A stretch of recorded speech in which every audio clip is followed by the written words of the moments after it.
I should get a TikTok. Right. I think if I'm going to put a side by side, you and Matt Rife. And you said he was good looking, so what the fuck are you about to say now? Recorded live from Studio 12A in sunny Phoenix, Arizona. You're listening to the Josh and Friends Podcast. Thank you for tuning in to the Josh and Friends Podcast. I am your host. My name is Josh. And today, I'd like to welcome you to the 2023 Year in Review. As always, I'm joined here today by my good friend and co-host, Lee Olson. And we'll be discussing all the good and bad that happened over this past year, including some of the top news stories, the biggest trends, and the latest slang words. And we'll also be talking about some of our favorite movie selections, a list of people who were lost this year, as well as our predictions for 2024. So let's get this New Year's party started and help me welcome back to the program. He is my old pal, the one and only, Mr. Lee Olson. Woo! We made it through another year. We did. How you doing, man? I'm good. Yeah, it's Good. almost the end of 23. I look forward to this episode every single year, and I'm glad we're here. I do too. I can't believe how fast it went. Can't believe we're here already. This is your first year back in Seattle. First full year. Yeah. After being gone for a decade. Yeah. How was it? Fast. Yeah. It was fast. Listen, man, I'll never forget your dad when he said that just every year it just keeps going faster and faster. Dude, and he was right.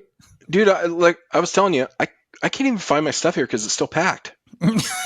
We've been here a year. Like, you think when you're a kid or, a teenager or, 20 something, you move into a new place. Like, I remember moving into my place in White Center and thinking, I'll be here like 6 months.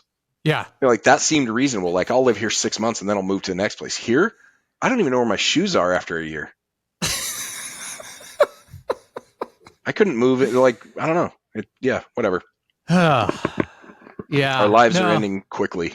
Well, are you looking forward to 2024? Yeah, 23 wasn't the best year. I mean, it wasn't terrible. Just, I'm ready for an actual sort of semi-normal year, if that is a thing. I don't know. Yeah, well, with all the politics going to be coming up, I don't know how that's right. semi-normal it's going to be. There's no way 24 is going to be normal. God damn it.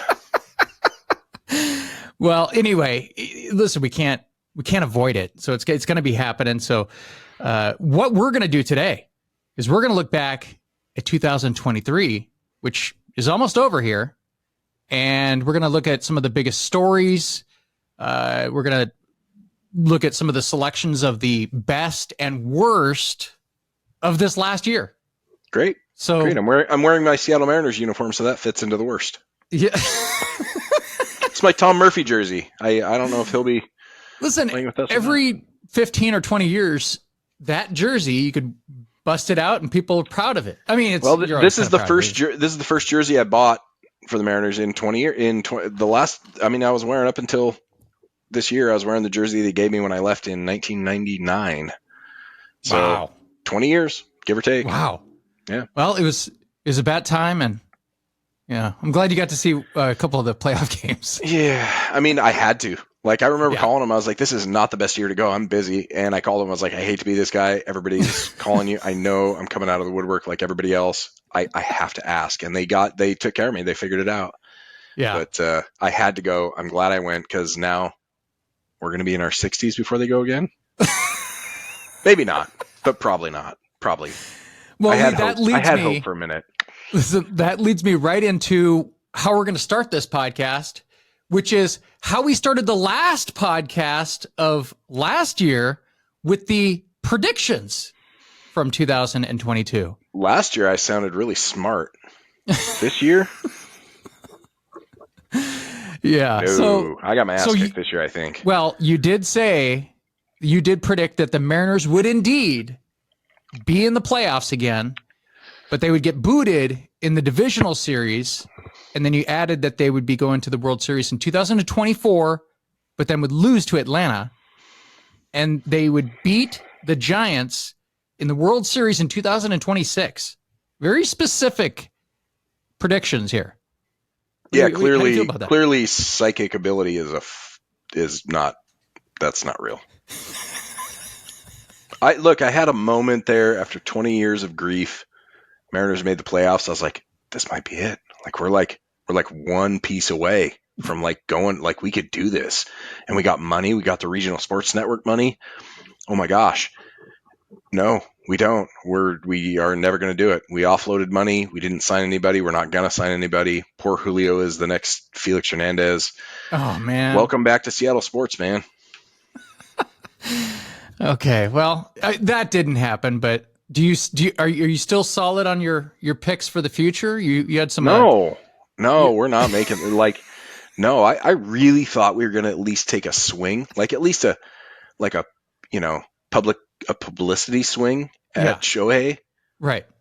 No. Yeah, you were like excited there for a couple days, right? It was like a couple days of like, we were like, whoa, we could. Well, yeah, because like it made sense. Like it really did. It made sense. Like we're right on the cusp.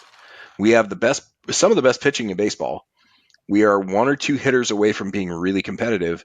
We got Julio. We got some young guys. Like if Kelnick could have just figured his head out, we had some guys who could play.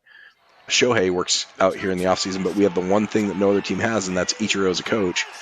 I thought we could do it. Like we could. And Stanton has the money. Like the ownership group has the money. Nope. Oh. Sorry, man. They're business guys. They're bean counters. When Mather got fired, I thought they're going to have to prove they're trying to win. No, they're not. They're fucking business people. They're there to make money. Lee, maybe you did better with the economy. The economy and the housing market. You said that interest rates, they would stop increasing in April, but then everything was going to be coming crashing down in June, and housing was going to be going to be dropping by 40%. I still don't like. I mean, housing has dropped. Like here where I live in Bellevue, it's dropped like 11%, which is a big drop. Yeah, like in 2008. Well, I think for any other normal market, but like isn't Bellevue like crazy high expensive? What is the average cost of a house there? It is super. I mean, it's like $1.6 million, but it's ridiculous. But percentage is percentage, right? Yeah. So. But the point is, like in 2008, I think prices dropped like 18%. Wow. So like we're halfway to 2008. It's just super quiet. But also we never ran up like we did in 2020. 2020 to 22 was everything doubled. So, but all that said, I was wrong. I don't know what's propping this market up. I don't know. Aside, they keep saying, oh, scarcity. Nobody is selling because they don't want to lose their low interest rate loan and move into a higher interest rate loan. So nobody's selling. But that doesn't stop the market forever. People have to move and they have to play. And when this breaks, when finally all the investors realize that they can't make their money back on rent, and they can't, I'm sitting in a house that if I purchased it would cost more than twice as much as I pay per month in rent. And we would have had to pay. Didn't they already announce too that they're going to be dropping some of the interest rates next year? Yeah. I think they're going to, maybe they're done raising. And, I thought it would happen sort of earlier, but they held on for longer. But they're trying to do the logical thing, which is break this market, because the market is illogical. When you can rent a house for half of what it costs to buy, and the average median income cannot afford to buy, it's broken. You have to have the median income be able to afford the median home, largely. Like you have to, those are correlated. They have to happen. So I was wrong. I wasn't wrong. I was early. Okay. I wasn't wrong. I was early. They're like the nature is nature. You're not taking the L yet, man. The L, you're not taking it yet. I got you. I was wrong for my prediction for 23. There you go. I wasn't wrong. I was early. It's got to happen. There's no way that nature can support this. People don't earn enough money to pay the prices for housing that's happening right now. Interest rates are not. So I also asked you if anything would actually happen to Trump or Hunter Biden, and you said that they would indict Trump, which definitely happened. Yeah. And but you also said that they had to be careful because it might turn him into a martyr, which it absolutely did. He is bigger than ever. He's a cult of personality. Yeah. Now, all we can hope is that these two morons succumb to the Grim Reaper because they're both geriatrics. Look, these are terrible choices. I would have gotten on board with anybody who said that was my problem with Trump. It wasn't that I think he's terrible. I do think he's terrible, but it's if somebody said I'm going to vote for Trump, I'd have said okay, why? And if their answer was I don't know, I like his business policies, and if I followed up with but you think he's a piece of shit, right? And they said yeah, but I like him better. I'll accept that. What I don't understand is this cult of personality, this thing where evangelicals are like, he's our guy. He's for, the right conservative, Christian people. Meanwhile, he's fucking a porn star with his mail order bride sitting like, what? People are just ignoring all of this shit. Oh, God. So whatever. But he is like, he's going to be the next president unless something happens. Well, we'll definitely get to that later with the predictions for next year. So, Lee, I also asked you, I asked you about Hunter Biden, but you didn't really have an answer for that one. But yeah, I don't know much. I just don't know much about Hunter Biden. I think they're going after Biden. I think politics are going to be really volatile and really, they're going to bite every direction they can. So Hunter Biden, yeah, sure, whatever. But I think they're going to try and impeach Joe. I don't think they'll succeed, but that's just where we're at. We're at a place where they're just going to keep trying to pick anything they can to disrupt the other side. I also Which asked sucks you about because we're in the middle. Yeah, I also asked you about the Russian-Ukraine war and if it would still be going on. And you said by September of 2023, Putin would have problems with his power, but the oligarchs would replace him. I thought that was going to... It's sort of... I mean, some people rolled some tanks up on him. Yeah. Briefly.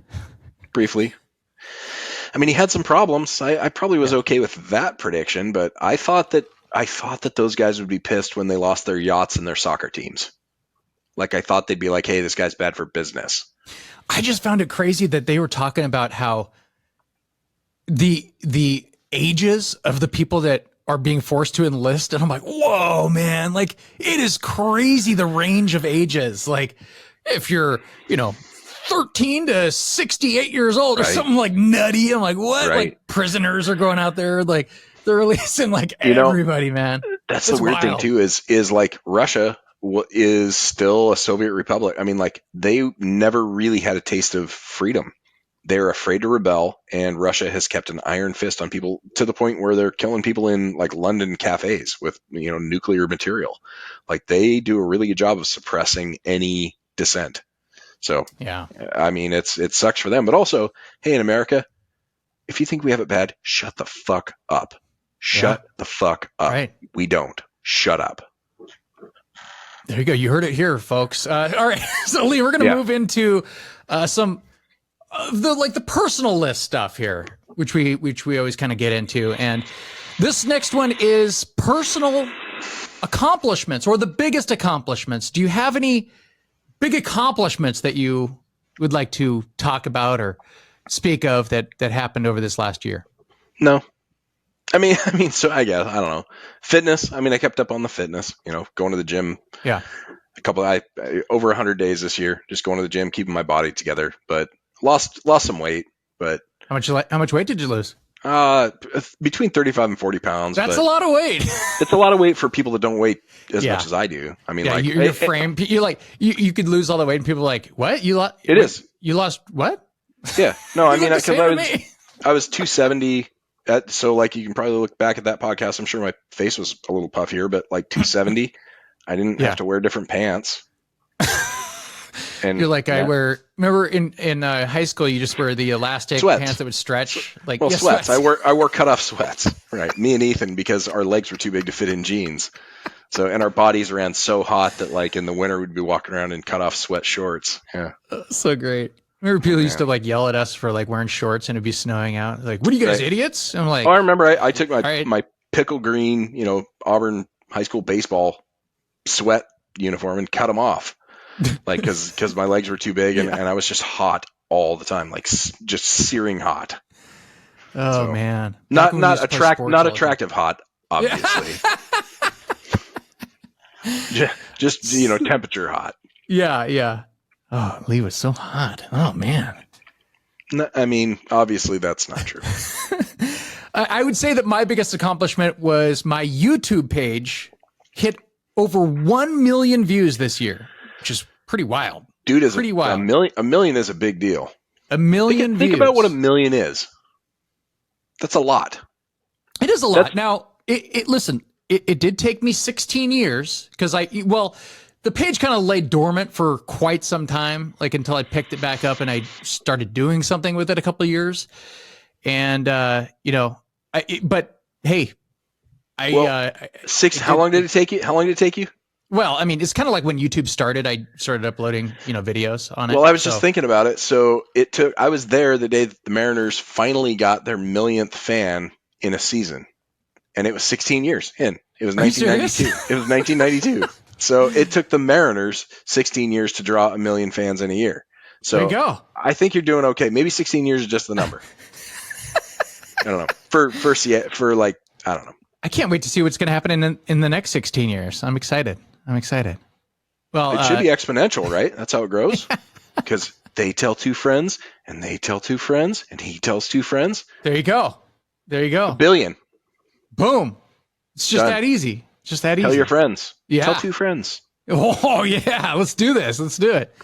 Reunions. Did you have any reunions to speak of? Anybody kind of my family. Or? Kind of my family, I guess, just coming back here to Seattle, being around, because my sister was handling all that for, 10 years when I was in the Midwest.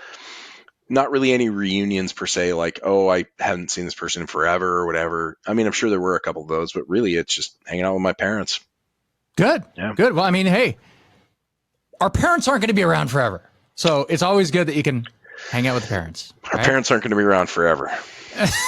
Soon. I don't know. Like my dad's 82, my mom's 79. Like her birthday was 3 days ago. So like it's happening, We're lucky enough to have old parents, but that means we have old parents. Yeah. Well, speaking of old people, I got to hang out with my grandfather who's 94 years old. That's so rad. Yeah, that was awesome. Like, and it's crazy because that guy is he's still there, man. He's still quick. And, I know that it can happen at any time where like they could just lose it. But man, right. He's sharp, man. I called him the other day. I was like, hey, what's going on? He's like, I'm just cooking supper. And I'm like, oh, okay. I want to know what that guy eats. And I bet I asked him, Lee, trust me. I asked him, I go, what are you eating, man? And he goes, what did he say? He said he was eggs cooking and bacon and he was baking some fish. Yeah. And then what he did and I go, what do you have? Hold on. He's in Wisconsin though, right? So he was probably like cooking like some perch or some smelt or something. Yeah, something like that. I think it was like one of Tim's old recipes. Right. And then he goes, then I cut up some fruit. It was like, think it was some strawberries and some bananas. And he cut them up and he made some simple syrup and he put it on top of it. And I was like, interesting. Okay. Real food. I made some simple syrup and put them on top. Real food. I mean, it sounds like he made real food. Yeah, right. Yeah. So I'm like writing it down. I'm like, okay. Do me a favor and ask him next time you talk to him how much Diet Pop he drinks. Oh. That might. Yeah. I go to the gym a lot, but also. Yeah, probably not a lot. I don't smoke. I don't drink a ton, but Diet Pop. Oh, goodness. Well, Lee, did you have, sticking with the old people deal here. Sure. Did you have any old man moments from this year? Yeah, I mean, fewer. My body's working a little bit better, but I think my brain is the old man moment. Like for the last decade, it's been my body. Like I couldn't bend down to like load the dishwasher or get out of my own car. Like that happened a few times and fell down in my underwear at my water cooler in my kitchen. Jesus. Like that shit happened. Dude, that's what got me into the gym is at age 40, I tipped over and I couldn't get up and Jewel was on a trip and it was snowy outside and my phone was upstairs and I was like, fuck, I guess I'm going to have to. I keep seeing people posting about this where like they say, if you are unable to like stand on one foot and like balance and like, I don't know what, like tie your shoes. I can't remember what it is. Yeah. But if you're not unable to balance, that's a bad sign. So yeah, Dude, I mean, I I'm don't all know. the way there. Like I'm all the way back for that. I can balance. I can like I Yeah. got most of my balance back.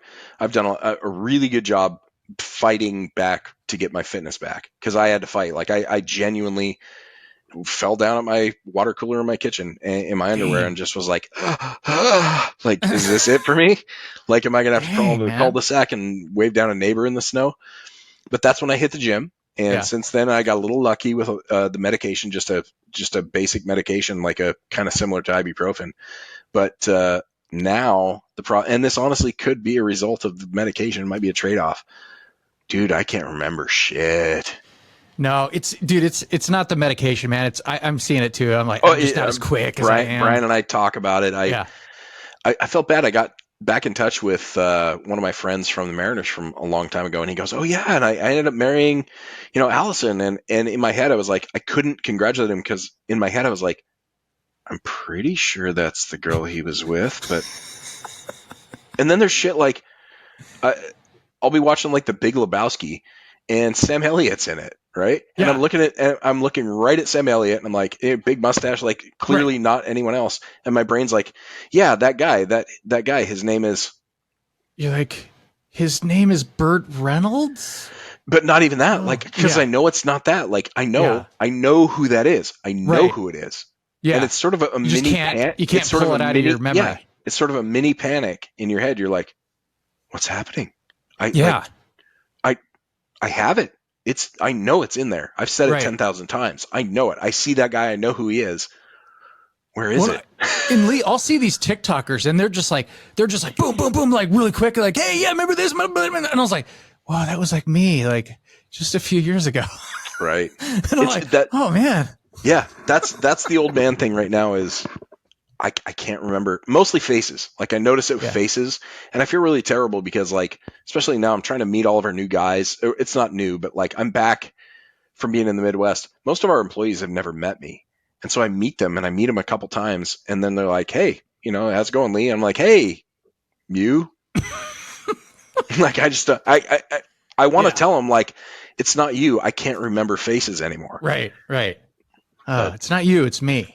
I invented. I It's not you, invented, it's me. yeah.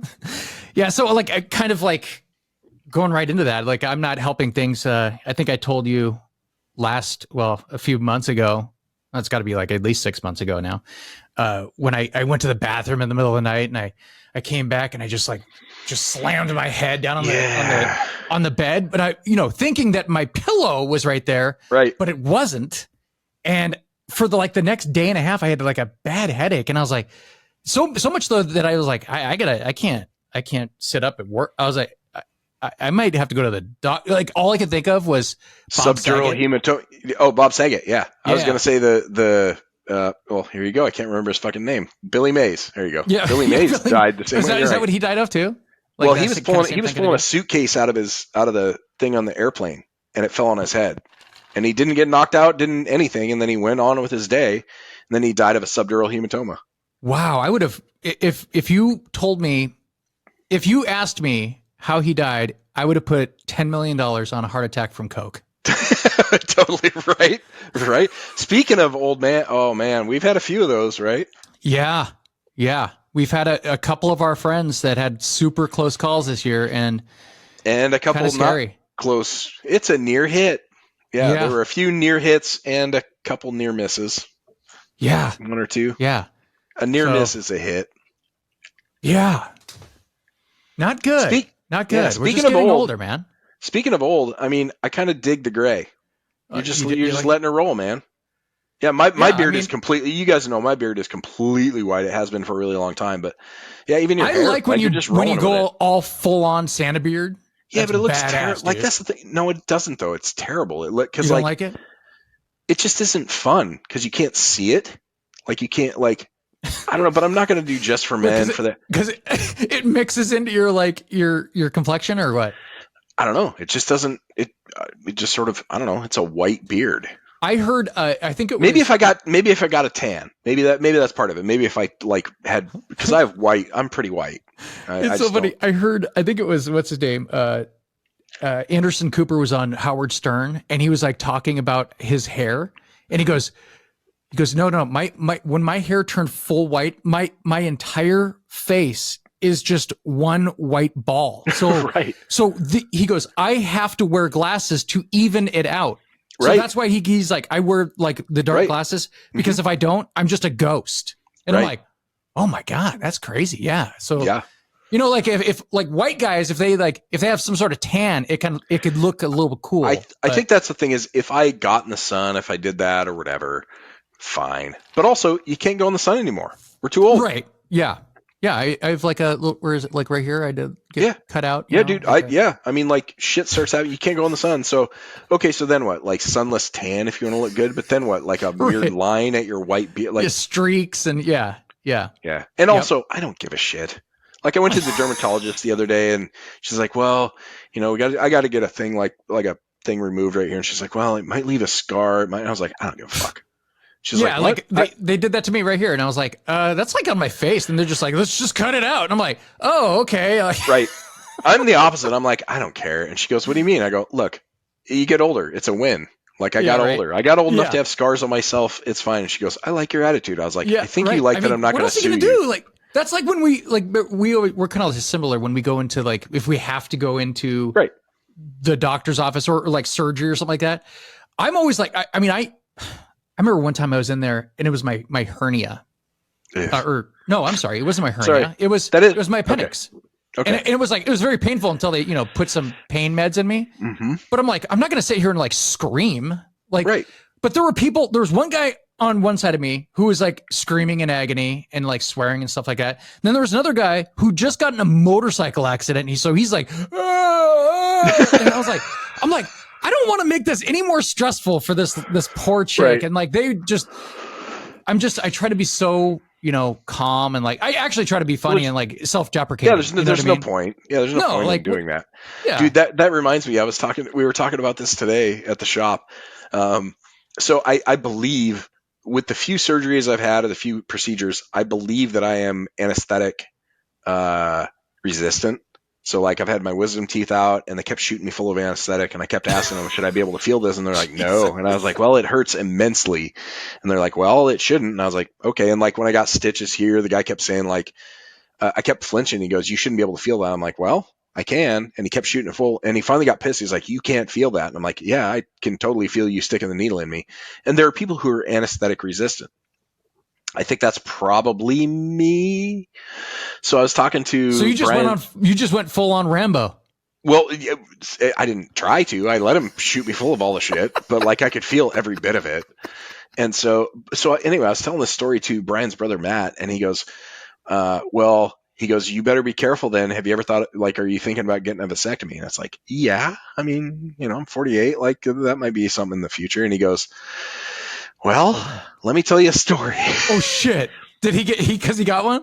Oh he shit. Did. I heard and this the painful. And the well, but here's the thing. Doctor warned him. He goes, look, we're going to give you anesthetic. It should be fine. 1% of the people are anesthetic resistant. There's nothing we can do to really pre-check it or whatever. It's just going to be what it is. And he goes, and I went in there and he goes, when I went in, the lobby was filled with dudes. Like they were all waiting, everybody's waiting to go in. And he goes in and they do the first one and it's searing pain because they got to like cut it and then they have to tie it like the whole thing. Right. Oh my God. And he goes, and they kept giving him anesthetic. He's like, no, I feel all of this. And he's like, and he's pouring sweat, like he's sweating through all of his shit. And his wife is there. She has to leave. She's like, I can't watch this anymore. Oh my God. And the doc gets through the first one. And he's like, well, I got good news and bad news. The good news is we're halfway through. The bad news is you are clearly the 1%. No. And if we don't finish this, you're 0% vasectomy. So you have a choice. God. You have a choice. You can say no and you will not be done. Or you can agree to go forward knowing what's coming. And Matt, he's a badass and he went, let's just do it. Oh my God, dude. And he just oh my God. And so they had to cut it and then they tie it and like basically no anesthetic. And he goes, I sweated through my entire thing. Like everything was I went out to the waiting room. My wife was there and all the dudes were gone. Everybody heard what was going on and they all fucking bailed. Everybody in the waiting room left. Are you fucking serious? Yeah. And dude, put me under. Right. And the doctor was like, yeah, you're not paying for this one. So Are he you got serious? yeah, he's like, you're the 1%. I'm sorry, we're not going to charge you for No, this. Yeah, that is wild. That is crazy. right. So And possibly the worst story that I've ever had told on this. I know, This right? podcast. So anyway, but that made me think twice because there are enough stories in my history to say it might be me. Like I might be anesthetic resistant. And Good God. Oh my God. yeah, Yikes. anyway, he said that the waiting room is full of dudes when he went in, zero when he went out. That is they all heard what they all heard, and he said, I didn't think I was screaming, but they were all gone. Holy shit. Well, listen, if you're in that kind of situation, okay. Scream all you like. Yeah. You earned it. Yep. Lee, do you have what is the biggest purchase that you had for this year in 2023? I didn't really buy much. Or the best purchase, or, yeah, like something that was a good purchase for you. Probably the biggest and it was the biggest. Like, so we don't do too much that's like black. I'm not really a black tie guy. You know that. I'm a construction guy, but my better half, we go to some events, and we've been to a few events over the years that are black tie, and I always just rented a tux. Yeah. But we're going to a few, enough where we've sort of tossed the idea around, like maybe I should buy a tux. We got invited to the grand opening of Richard Sherman and Cam Chancellor's restaurant in Bellevue. Okay. And private party, whatever, but it was black tie. And so I had to go buy a tux. And Bellevue is one of the towns where if you need a tux in the same day, you can get it. So I did. I went down and got fitted for a tux, and they had it for me in, 45 minutes. It was really incredible. And then we went to that party, and that tux, it wasn't expensive for rich people, but it was expensive for me. Like it was a lot. My question, Lee, is did you buy this tux when you were 70 pounds ago, or is this recent?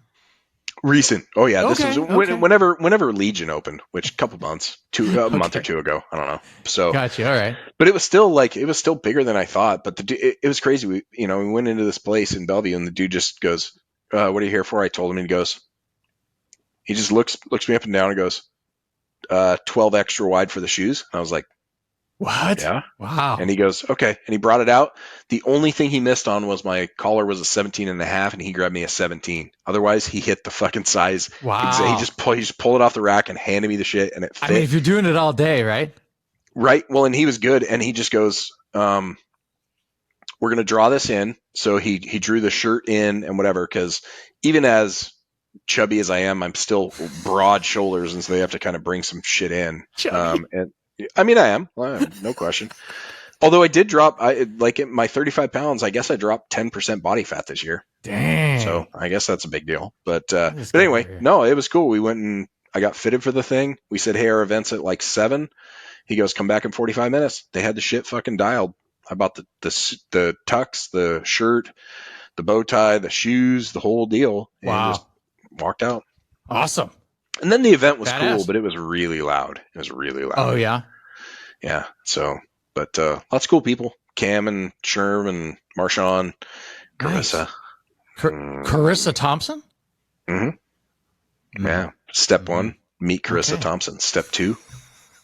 Step 3. I'm monogamous. Where are you going with this, Lee? I'm in a monogamous relationship. But by the way, whatever dreams you may have of Carissa Thompson, she's probably not having the same kind of fantasies about Lee Olson over here. I'm just saying. Hold on, dude. Hey, she's from Seattle. You never know. That's true. Her dad I did see worked her at in a piece talking about that. Yeah, I mean, yeah, the Geno Smith thing was awesome, man. Yeah. So I don't know. I'm just saying, like, and by the way, fantasy world is fantasy world. Why not? It's Carissa Thompson. There you go. That's your, what do they call it? So Carissa, if you're out there, that's whatever. I don't know. She's like watching this episode. No, what do they call that? Why not? What do they call that? What do they call that? Hall pass, right? Yeah, I don't have one. Yeah, I don't have one of those. But I mean, if things fall apart. No, Lee, I'm talking about her hall pass. She's like, yeah, but I don't have one. It's a weird one. They're like, so, you do have a hall pass. They're like, well, you might not know who this is, but it's some guy. He does like construction management, and Hey, he's a construction guy. Except honestly, like I think she'd be down for that. Like I think Right. her dad was a car dealer at. That's true. Get this, I mean, so like her dad was a car dealer, I think at Lee Johnson Chevrolet. Yeah. And when I was a kid, I always got confused for that because in Seattle there was Lee Johnson and Chuck Olson Chevrolet. Right. So my name is Lee Olson. They always said, "Oh, you own the car dealer," and I'm like, "Yeah, I'm 14 and I own a car dealership." But they always said that. That's They're kind like, of like me with Matlock. They're like, "Oh, you Ben Matlock's kid?" And I'm like, right. "What?" Okay. Yeah. So anyway, whatever. That's it was a fun event. It was cool. Yeah. So some of my best purchases were I finally got back into weightlifting. I bought my weight set again that I had for years and years and years, and it's the best investment you'll make. It's the best investment. Like it's the best. I've spent genuinely thousands of dollars on gyms and trainers, and it was either that or I would have spent it on healthcare shit. I thought you were going to say hookers and coke. That probably would have been a better purchase. Would have been more fun, right? I'll save that for my like later years. But no, like at this age, especially because we used to be athletic and it used to come easy. Yeah. And then when you think it comes easy, you don't work at it. And then especially doing the work we did, we just destroyed our bodies. Like at least, I mean, I destroyed my body, but doing the work regularly keeps you thinking you're in shape. Yeah. And then I sat down at a desk and realized I am fucking broken. So the best thing you can do, you made the best investment ever. You have to keep your body moving. You have to. Yeah. I don't want to preach at people and say I'm a fitness guy now because I've never been that. It's saved my life. Everybody should lift weights. You should lift weights. You should be into fitness. You should do that because your body will work better. You'll spend less on doctors. It's the best investment you can make. And I think we've talked about this before, but yeah, it not only does it make you look good physically, or better, Right. But, sure. Who doesn't want to look better? Right. Yeah, but it makes you feel way better. And I think that's way more important in the long run anyways. Well, and right? I'm able to wipe my own ass. That helps. Like, honest to God, like I got, like some people have heart attack as their warning signal. I got my body fucking just collapsed in on me. Like just my body. Cause I mean, you guys know I had my problems with my back and my neck and all that, but really what it was is I had no structure and it was all twisted and fucked up and it just went. So like, I got an early warning sign and thankfully it wasn't like a cancer or a heart attack or whatever. It was like, hey man, you can go fix this. You just got to put the work in. Everybody should listen to that warning tale because it's coming for you whether you get those warning signs or not. Like people need to move their bodies. They need to have resistance. They need to be getting friction. You need to add friction somehow. Otherwise it's going to get you. Yeah. So I'm happy you got that. That's a great purchase. Yeah. Yeah. It's a great purchase. And the other one I got was my bottom teeth hair, my Invisalign. Oh yeah. All right. So there you go. Yeah. Sure. So, because they were always like, we're going this way. So does Invisalign work? Like, I don't know, you just order them online or wow. No, crazy. basically you just go in and they just do they just give you trays every, couple days, just switch them out and it's awesome. It's cool. That was weird. I always thought about getting like braces or something. My teeth are super straight. Yeah. But my top teeth are like, they're not prominent. Everybody's teeth, they shift too as you get older. So, right. Right. But mine super straight, 100% straight. Yeah. Did you have braces before? I never had braces. But I mean, like trying to smile, like people with prominent front teeth, that's the thing braces do is they push your teeth kind of out and make them. So like, I can't really smile and show my top teeth. Or if I do, it makes me look stupid. Lee, did you see any concerts or any big events that you attended this year that you like to speak of? No, we typically go to a lot of concert or, a lot of different events in a year. But this year, I mean, we moved in January. We got here in Seattle on January 1st.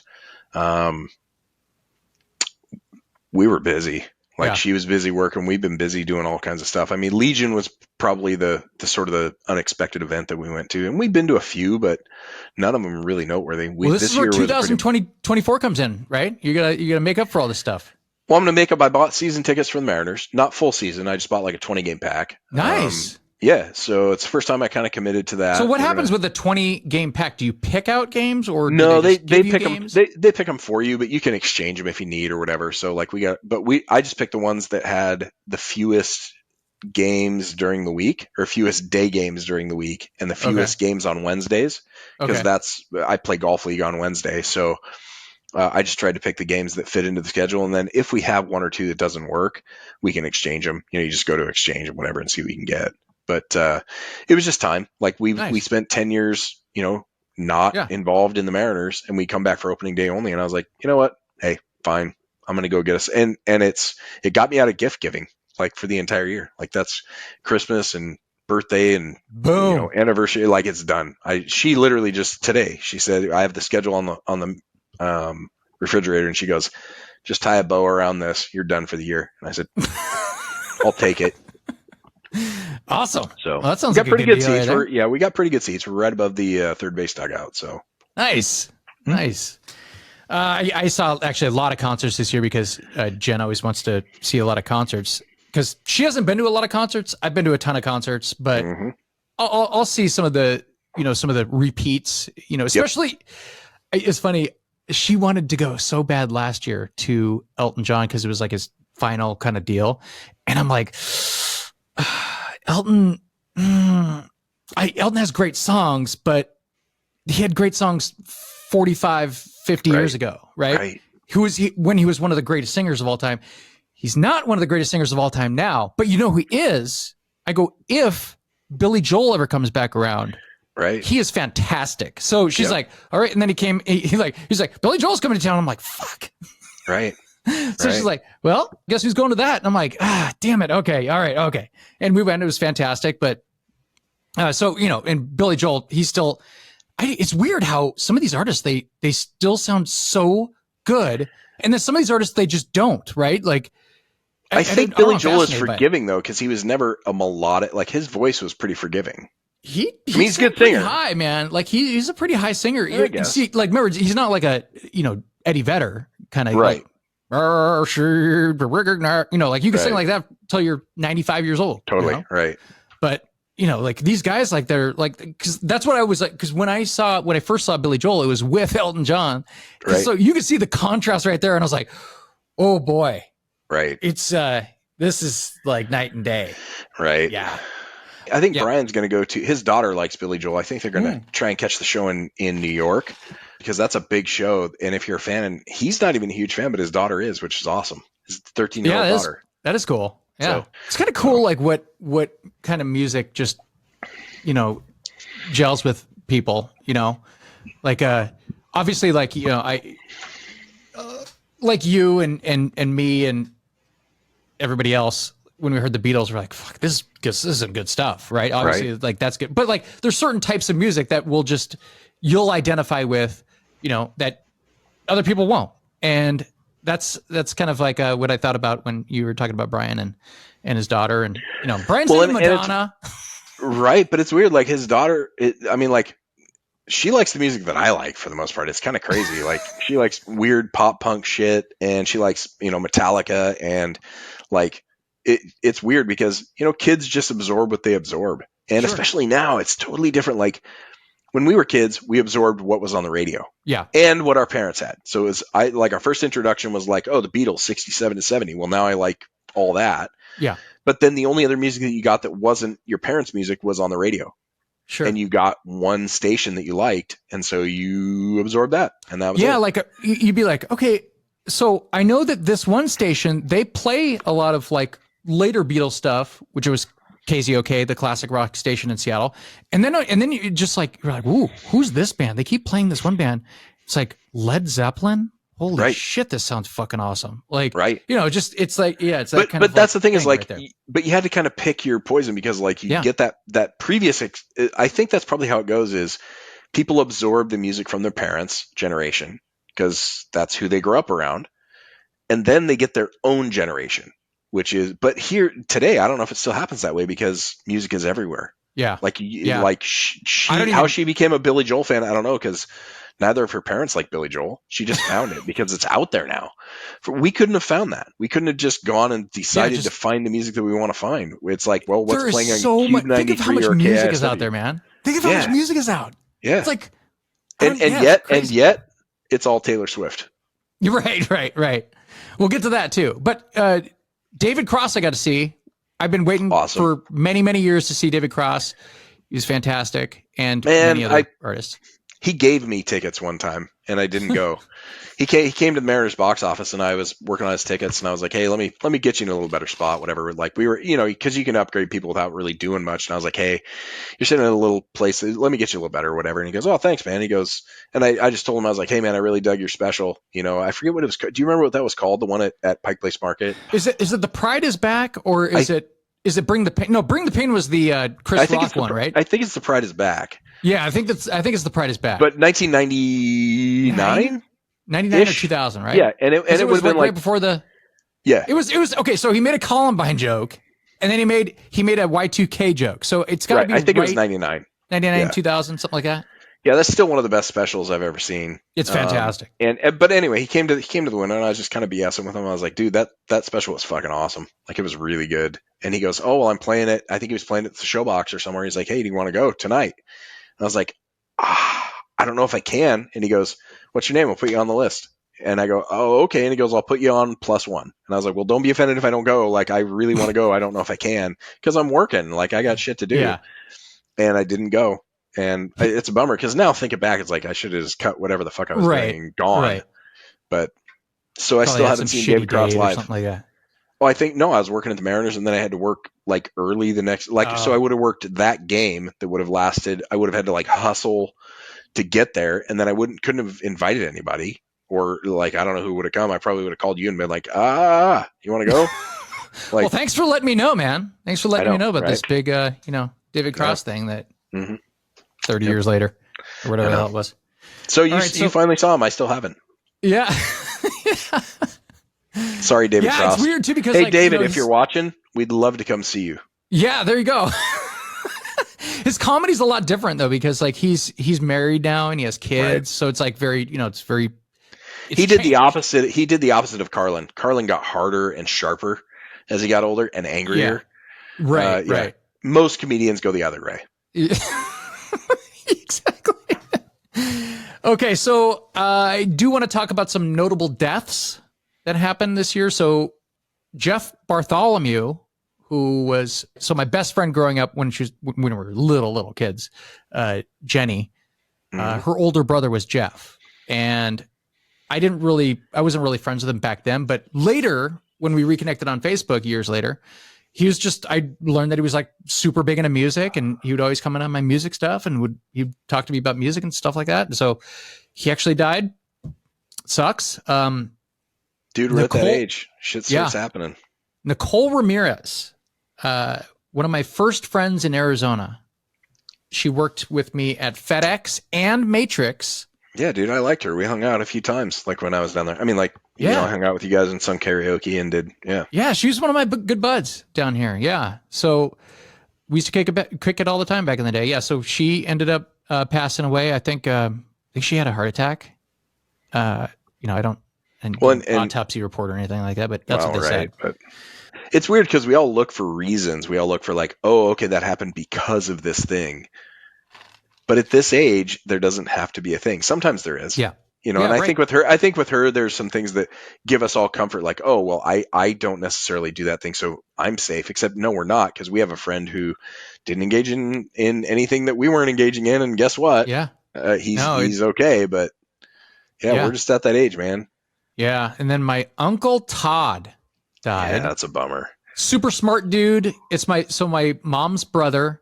My mom's third brother in 3 years died. Uncle Tom in 2021, Uncle Tim 2022, and Uncle Todd in 2023. She only has 2 brothers left. And I just want to say, if Uncle Ted and Uncle Terry, if they happen to be watching this, please just hide away for the next year. 2024, just lock yourself in a room. No, actually, go to the gym, go to the doctor. Don't drink Diet Pop. Like, They could start get in a putting car some more. accident on the way to the gym, Lee. How about we bring the gym to them? Sure, but did Ted or Tom or like Todd, did any of them get in a car wreck? You're right. They both. Tom, actually, I think they all died at home. Treadmill. Get a fucking treadmill. Go treadmill. I have one right there. Treadmill. Get a treadmill. Lift weights. Now, look, there's no saving it. No, I refuse to put fucking laundry on that thing. I refuse. I actually took a shirt off the other day. Just got it. I did. Yeah, I bought it at an auction. So just so I go to the gym, but I have that one in my office just so I can do extra. Just I'll throw my laptop on the thing and whatever. But anyway, that's a bummer. Dude, it's a bummer for your mom. Yeah, I mean, it's a bummer for them, obviously, but I mean, if we're going back to David Cross's special, maybe it isn't for them. But it sucks for the people, especially your mom. I mean, that sucks. And for Dub. Yeah, Dub. He's like you are not. That's the one thing that you're not supposed to watch your own kids like all go. And right? like if you have a lot of kids, okay, one. I mean, I'm not saying any of them is okay, but like, hey, statistically, okay. But like when you start really outliving your kids. Yeah. Yeah. I mean, if you live to 94 years old. Statistically, you're getting there. Like, because how old were those guys? In their 60s? 60s or early 70s, I'm guessing. Yeah. So like, I'm not saying that's not too young, but also you get, what's average? 75? Yeah. So I don't know. Yeah. And it sucks too, because like, I keep talking about this where I think my uncle Todd just paid off his house and then he just retired. So it's like, and that's what the government wants, right? That's what they all that's what they want. Medicare, you pay into everything, and then the minute you get to take $1 out, you're like, and they're like, life expectancy is going up. We need to wait a minute. We need to increase this a little bit. Wait a minute. Did the government kill your uncles? Lee, anything's a possibility. It is 2023, and we are going right into 2024. Yeah. Okay, so Lee, did you have anybody that you were kind of close to, or anything like that you is notable that passed away? Actually, this year, no. I mean, good. Yeah, good. I mean, it's hopefully 2024 does not make up for this, because listen, we always talk about this too. We're not going to be able to escape this. Every year is going to be just a shit show of 100% chance. If we get older, then people are just going to start going away. Like 100% chance everybody dies. So like, if we are lucky enough to live into old age, then we'll be like Dub and just watch all the people around us die. My grandmother had the same thing happen where all of her contemporaries died. And so guess who her friends were? My mom and my mom's friends. So like, it's crazy. That comes for all of us. But this year was a pretty good year for, nobody passed. Like I had some close calls and some things are, a few people leaning over some ledges that I don't like, but so far so good. I'm going to knock on wood because we're not through the year, but yeah. So funniest moments, do you have any funny moments that you heard of or that you saw or that you I mean, it goes a little back to the old man brain thing. I can't remember all the funny moments, but I can remember one that Greg told me. So Greg was gone. He went to like Mexico for like a month or a few weeks anyway. And he was on a boat just kind of going from like Puerto Vallarta to Mazatlan and just sailing around. And he went in for his birthday. He went into port and they went in and just partied whenever. And he goes, I got the Mexican shits. And that's how he started the story. And I was like, oh, that sucks. And he goes, no, you don't understand. Oh, like I woke up and I was like, normally I make breakfast. I just don't really feel like breakfast. I don't know. I'm not feeling real good. And he said he was kind of going about his business, doing his thing. And he goes, oh man, I got to get out. I got to go puke. And so he ran up on deck and he ran to the swim step and he starts puking and he horked so hard that he shit his pants. Oh shit. Like he just went, like he just started exploding.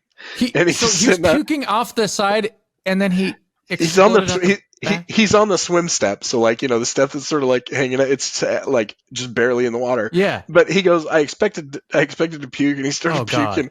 And then he goes, and then it just let go. It just let go. Like it just, so he's, so what do you do? his buddy's wife was actually on deck. Oh God! And she kind of saw this stuff happen, and she's like, "Oh, buddy, like what's going on over there?" And he goes, horrifying. I need you to do two things. I need you to get me a new pair of shorts, and I need you to bring me the hose because they have like a ocean water hose. How big of a boat is this? Do you know? I mean, is this like a not a huge boat, but like big enough to be on the ocean. And so like they have a hose that pumps seawater, and you just use it to hose things off. And he goes, "You got that?" And he just stripped down, and he goes, "I gave myself like and he goes, the water in the Mexican, like Baja or whatever, is like 85 degrees. He goes, so I was just giving myself an 85-degree enema just for 15 minutes just out there. Oh God! And his buddy's wife was just there laughing. She didn't even give him privacy. She's just like, "This is fucking hilarious. I gotta watch this." So he's like, "Yeah." So I just worked it all out there on the swim step, and then I mean, what are you gonna do? Yeah, and he goes, and then I hosed off and put my shorts back on and stumbled into the boat. Gross. And I just said, "Happy birthday, bro." Yeah. Oh, that was his birthday? Yeah. The night before was. And he thought, "Oh, maybe I just pushed a little too hard, drank a little too much." No, it was the other thing. So did you ask him like what he was drinking? Was he drinking like mixed drinks? No, but it wasn't that. It clearly wasn't that. Like he definitely got drunk, and that's what he thought at first was, "Oh, okay, maybe I hit it a little too hard." But then, when he puked and then pooped, he's like, "Oh shit, no, I got the Mexican shits. That's what this is." God. But yeah, just the visual of him standing out there just and like trying to hose himself off, and his buddy's wife just sitting there laughing at him, just like, buddy. Did she get any of this on video? I don't think so. That'd be hilarious if she did. That's what I would do. I'm sorry. Hey, Greg, I apologize. This is just yeah, I mean, he told it to me. He was laughing and I was crying when he was telling me that. I just had that picture of him standing on the swim step, just all, day after birthday. Just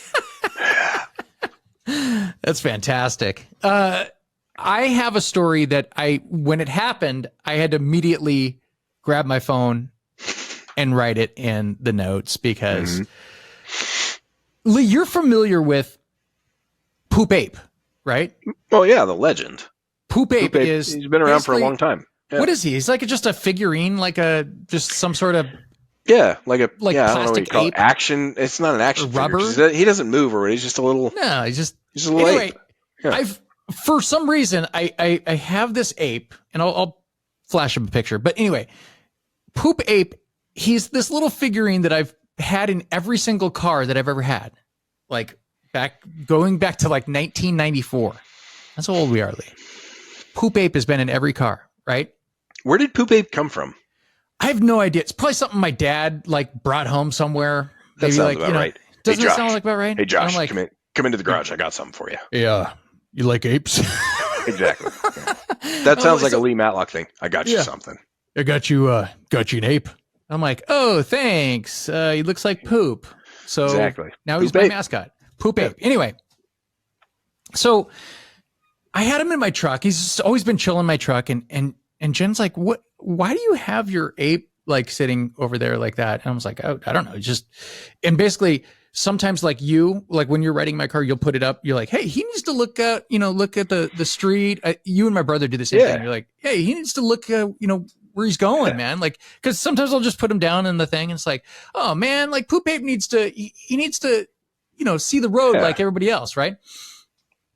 Anyway, I think Jen did the same thing where she's like, hey, why did you move him?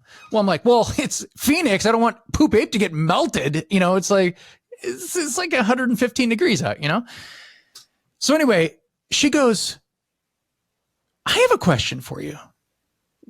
Why do you call him Poupée? And I'm like, Poupée? And I'm like, what are you talking about? She's like, Poupée. And she points to Poop Ape.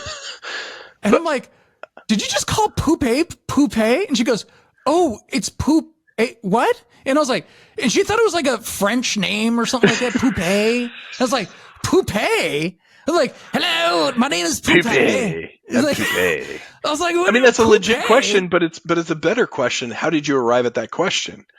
It's an ape. She didn't. She said, so you're ape. Yeah, she's like, why How do you did call you it arrive at poupée? poupée? I don't know. So Lee, I was kind of like, I don't think I could call him Poop Ape anymore. I think I should just be Poop Ape. He might be poupée now. He's does poupée. He need a beret? Should we tell he needs let's go. G.I. Joe has to have a beret, right?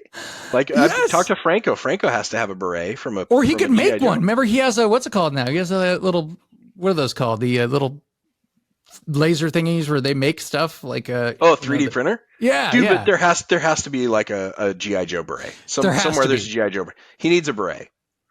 He needs a raspberry beret. This is a great idea. Poupée needs a raspberry beret.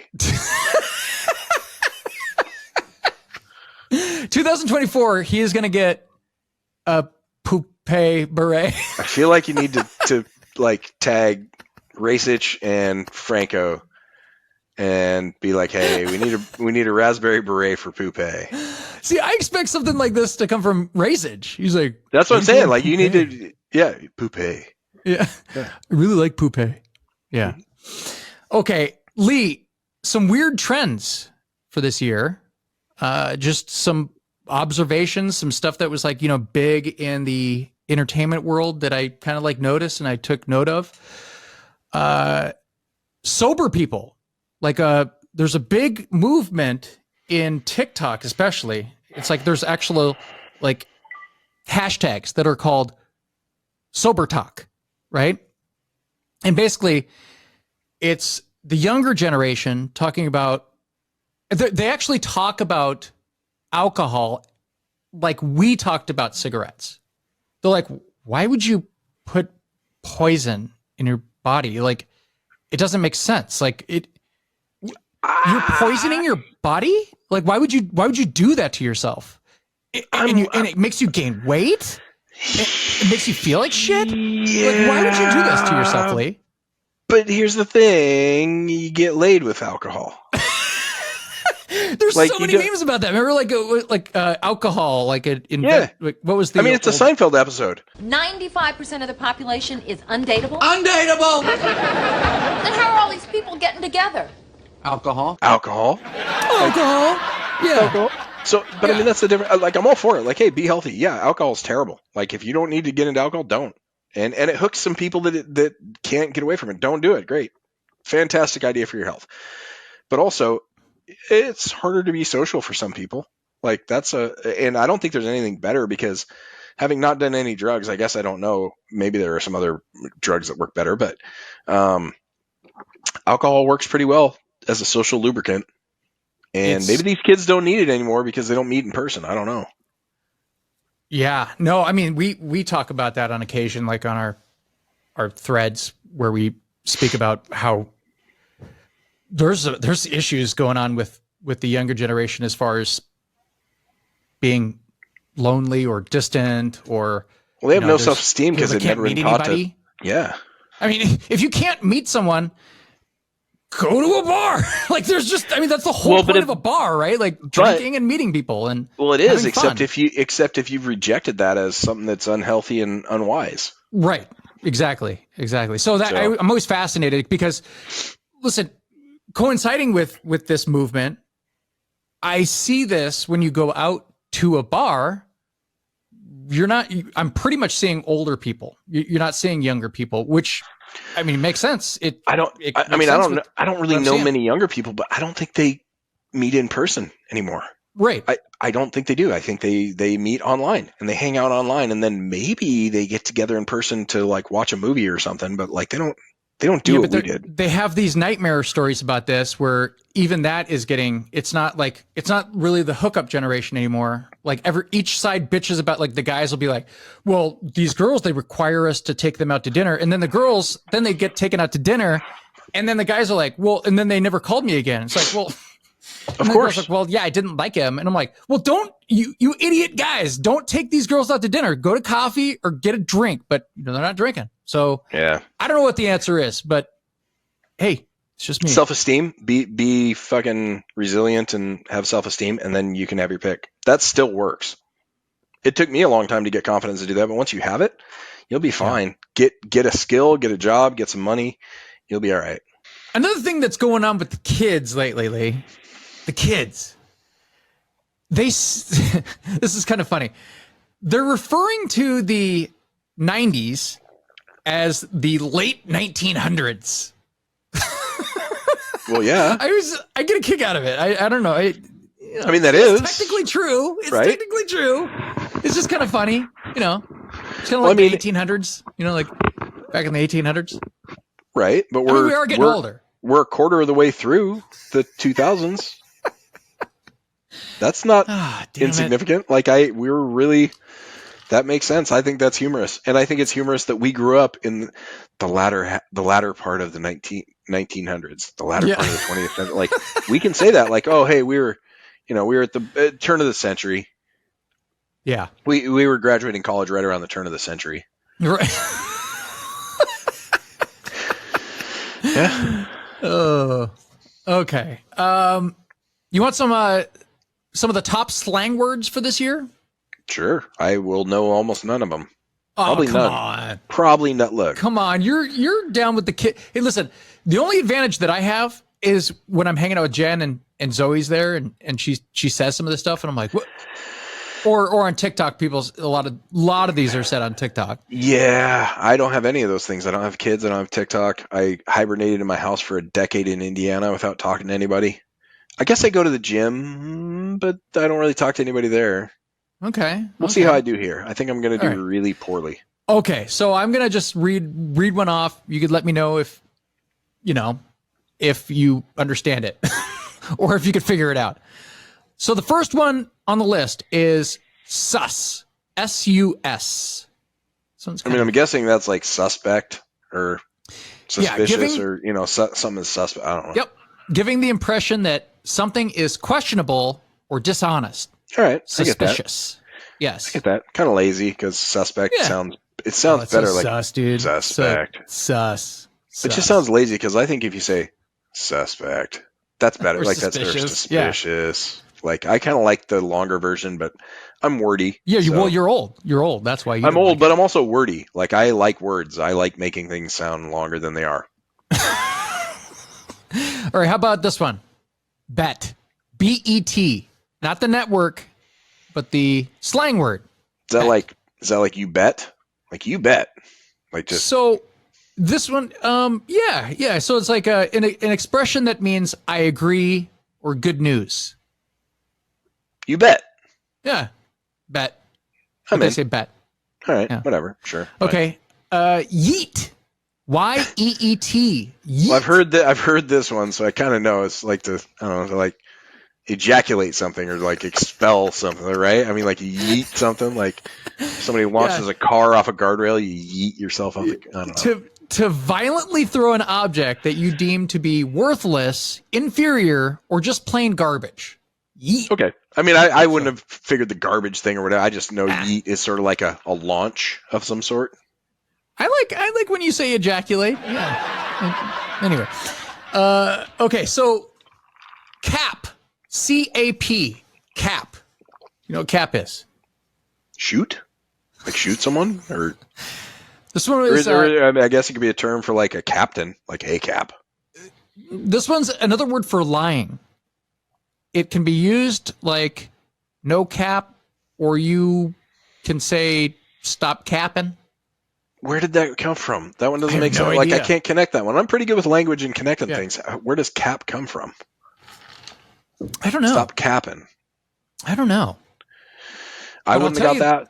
Yeah. I'll tell you the next one I have probably heard more than any of the ones on this list. This one and then the last one. So the next one is bussin'. B-U-S-S-I-N. Bussin'. Do you know what bussin' is? Like bustin'? Like bustin', I don't know. No. bustin' loop, I don't know. So bussin', like, usually I'll see this one where like they'll be reviewing like a food or something like that. They're like, oh man, that's bussin', man. That's bussin'. And they'll say like, it's what you would say if something was really good. Bussin'. This is bussin'. So like basically it's like, oh, this is fucking awesome, man. Like it's our awesome, or rad, or so what's it's kind of like their.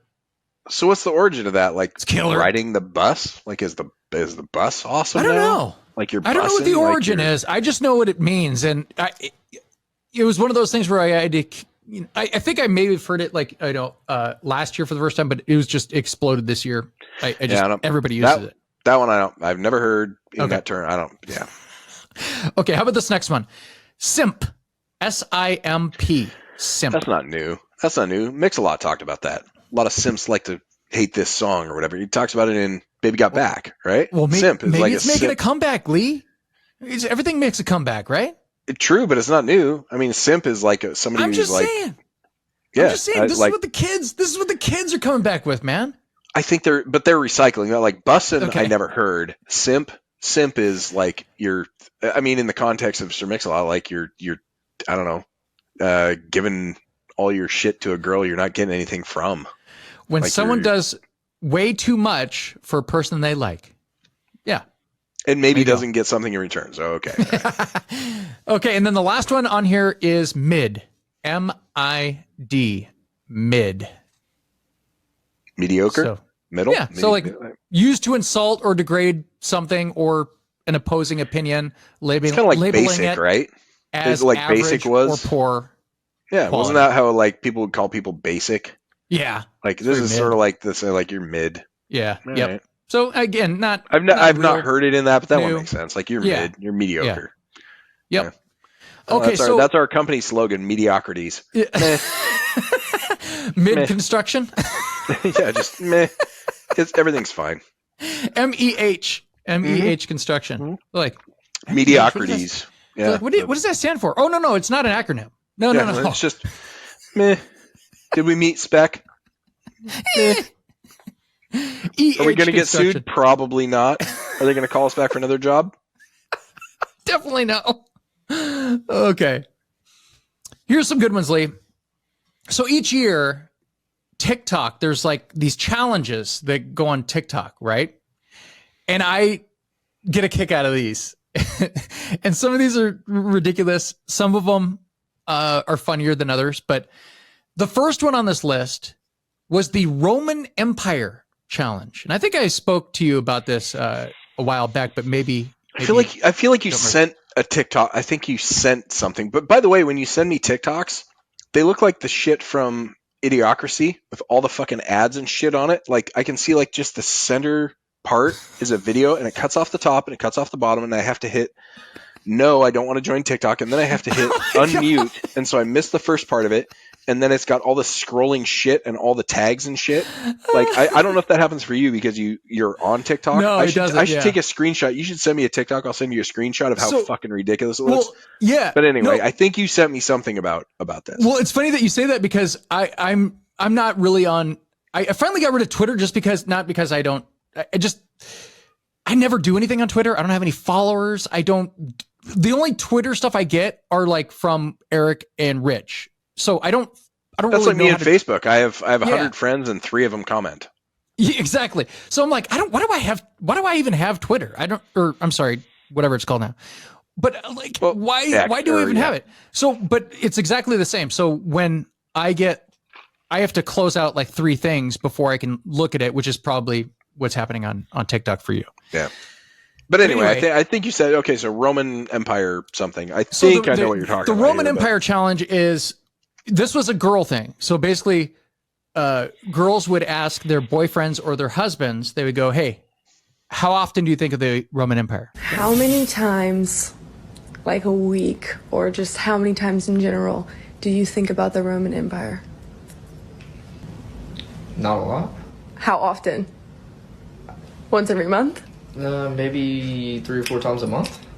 You think about the Roman Empire once a week? It has a lot of big, like, stories and lessons, like, within the Roman Empire of what to do and what not to do, so yeah. How often do I think about it? Yeah. I don't know, I guess technically, like, every day. Honestly, probably 2 to 3 times a day. What? I don't know, probably, like, 3 or 4 times a week I think about it. You're kidding. I mean, how often do you think of the Roman Empire?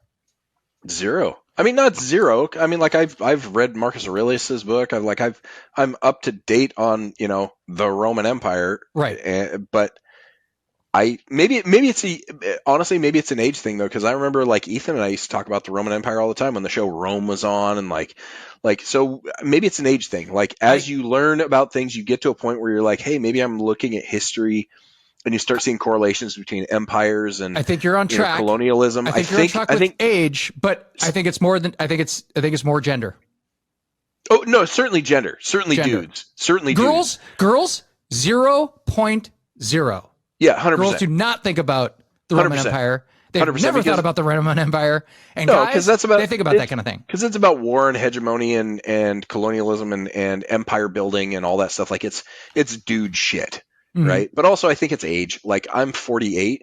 If you had asked me this when I was 28, the answer wouldn't have been 0. It wouldn't have been 5 times a week. It would have been, I don't know, like Ethan and I sometimes talk about the Roman Empire and, all the shit, sort of the historical war shit, talk about Hannibal and Marcus Aurelius and some of those, like you talk about that shit when you're younger, because I think you're learning it and you're learning how it applies to current situations.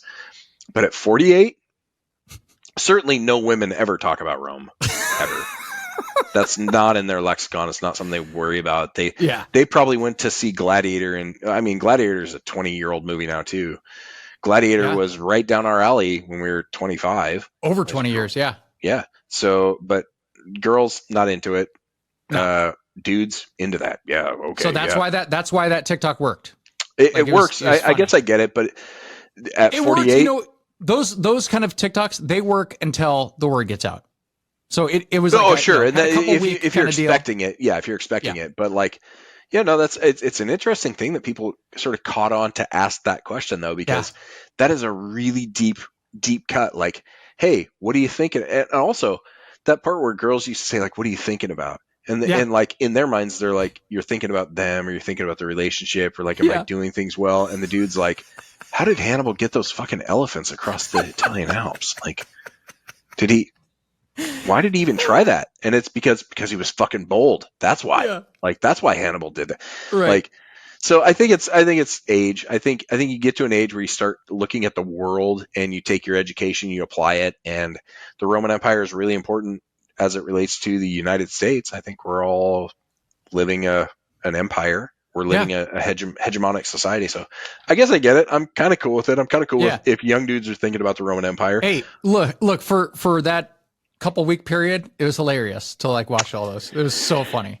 It's an interesting take. I like that social media captures like individual little moments that wouldn't otherwise be captured, like this little trend, like, hey, what are you thinking about right now? And he's like, I just don't know about how Hannibal got those elephants over the pass. When you would see it, I should send you some of these.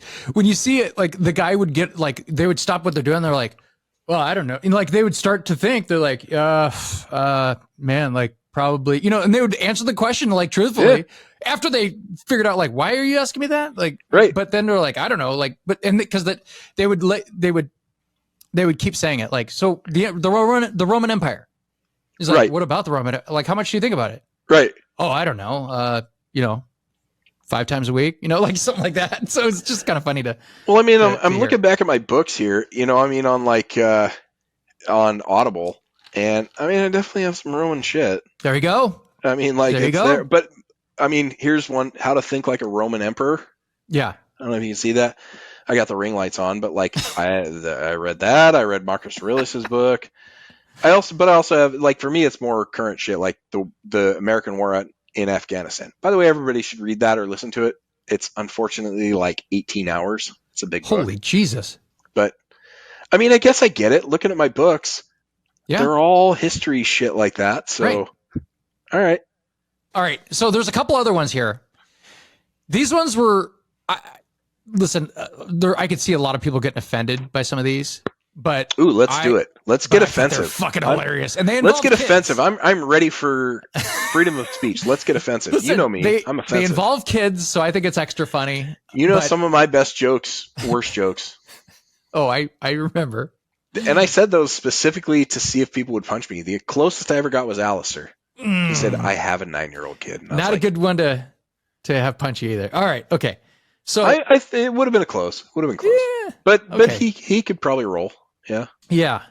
Okay. So one of the challenges was So, and a lot of these were like females, like with their kids, like they'd be like the moms. They'd be cooking or baking or whatever. Are you allowed to say females and moms now? Because I think dudes can have kids now. Well, didn't Arnold Schwarzenegger have a kid back in like 1993 with Junior? As a hilarious farce. Now that's never mind.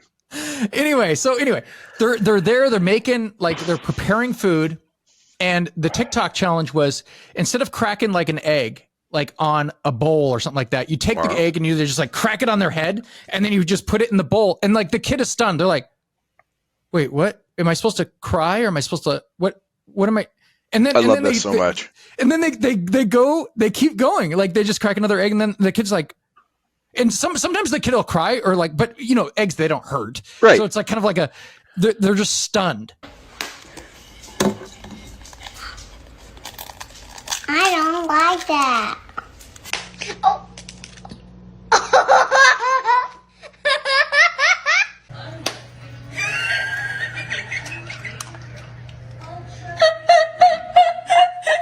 Egg. Ow.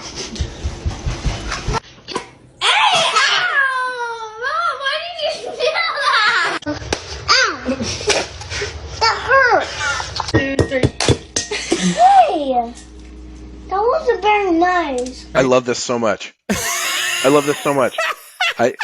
Dude, when Brian told me, like one time Brian told me his younger daughter came running into him and she was panicked. She was totally panicked. And she's like, my skin is wet. My skin is wet. And he's like, what? She goes, my skin is wet. And he goes, well, what were you doing? She says, I was out running around and my skin is wet. And he goes, oh, you're sweating. But she was a kid. She was a little kid. She didn't know. Yeah. And she was panicked. She's like, what's going on? Like, what's happening? Yeah. I love this so much because I want parents to start doing things to their kids to prepare them for the unexpected, but also experiences. Yeah, that's what I told Steve. That. Like on the last podcast I had with Steve. Yeah. I was like, that would be the coolest thing about having kids is experiencing new things with them, right? Yeah. And like, forcing them into I think experiences. about that a lot. Yeah. Yeah. Yeah. So like that is, I thought that was hilarious. There's another one that I thought was funny, but it involves Steve again because I told Steve this and Steve goes, yeah, if I did that one, my wife would probably kill me. And I'm like, oh, what? Okay. But anyway, because I sent him the video of this one. And this one is like little bit. So the other one, the cracking the eggs one, this one was the next one is like little kids, like babies, like crying and stuff like that. So in each case, the baby's crying, right? Okay. So what you do is you like take little babies. Yeah, like little. Okay. I mean, they're in like crying babies. Okay. Yeah. So the challenge is you take the Kraft Singles cheese and you unwrap it. And you take it and you throw it on their face, and it stops them immediately from crying. They're stunned. Don't you dare! Don't you dare! Get the fuck out of here with that.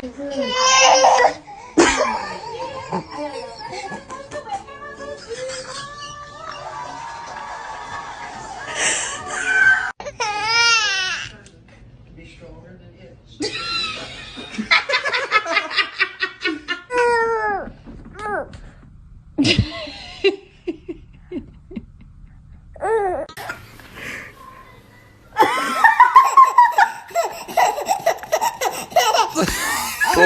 Well, hold on here.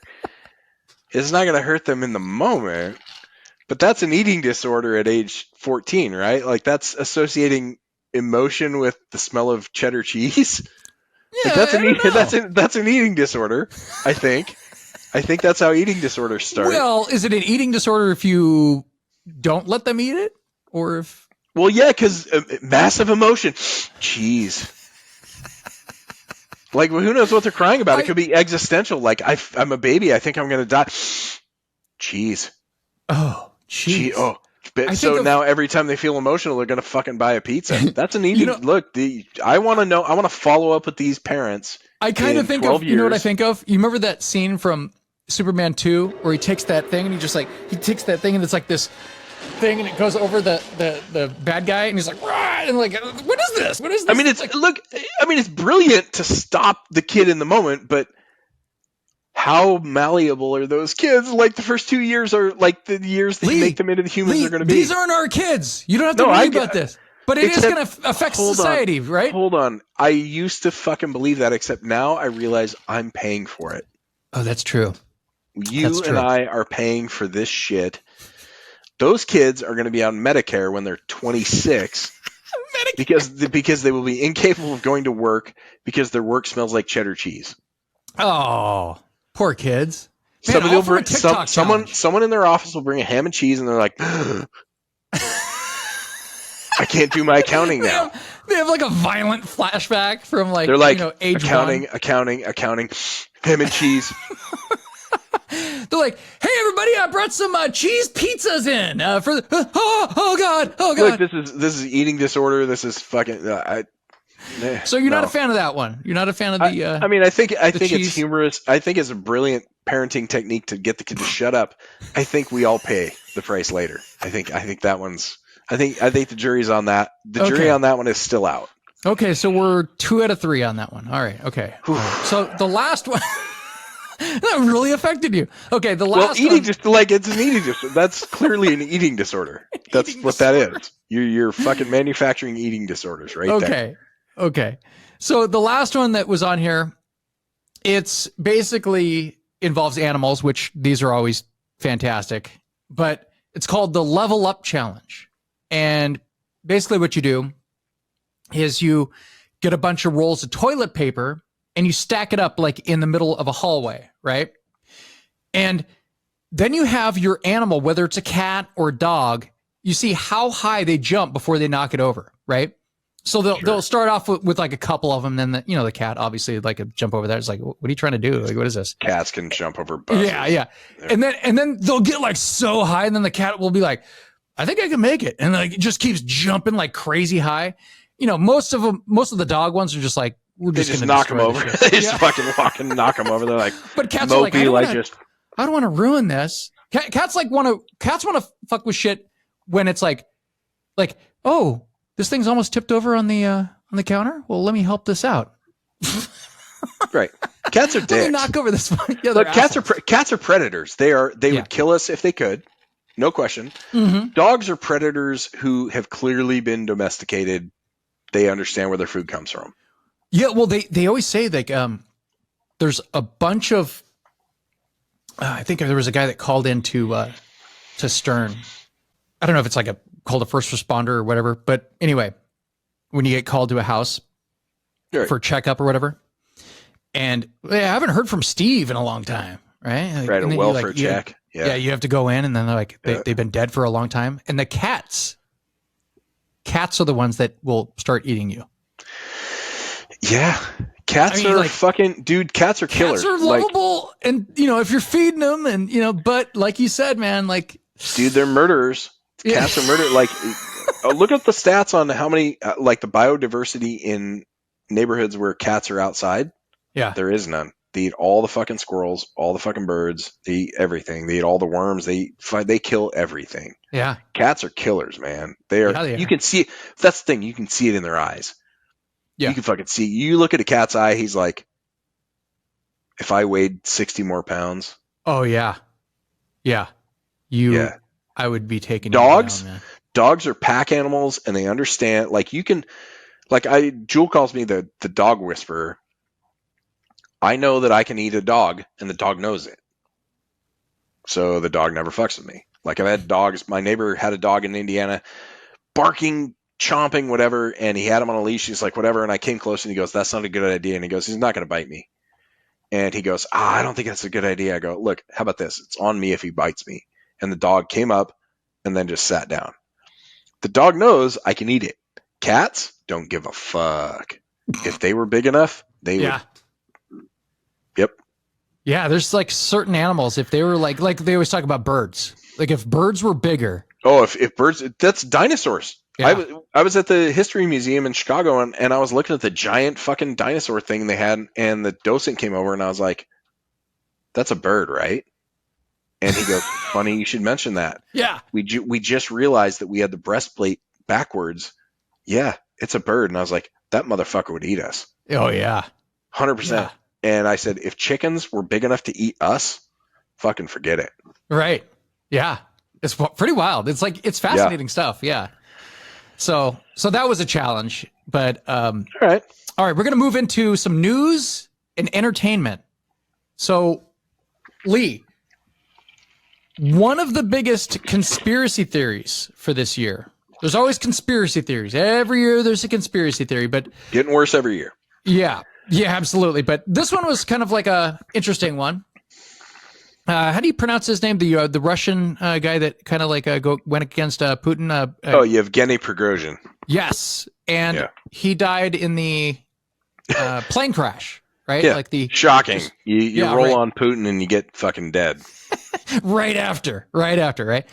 So Russian authorities, they claim that he died in a plane crash, but some say that he may have not even been on board that plane. Is Prigozhin actually dead?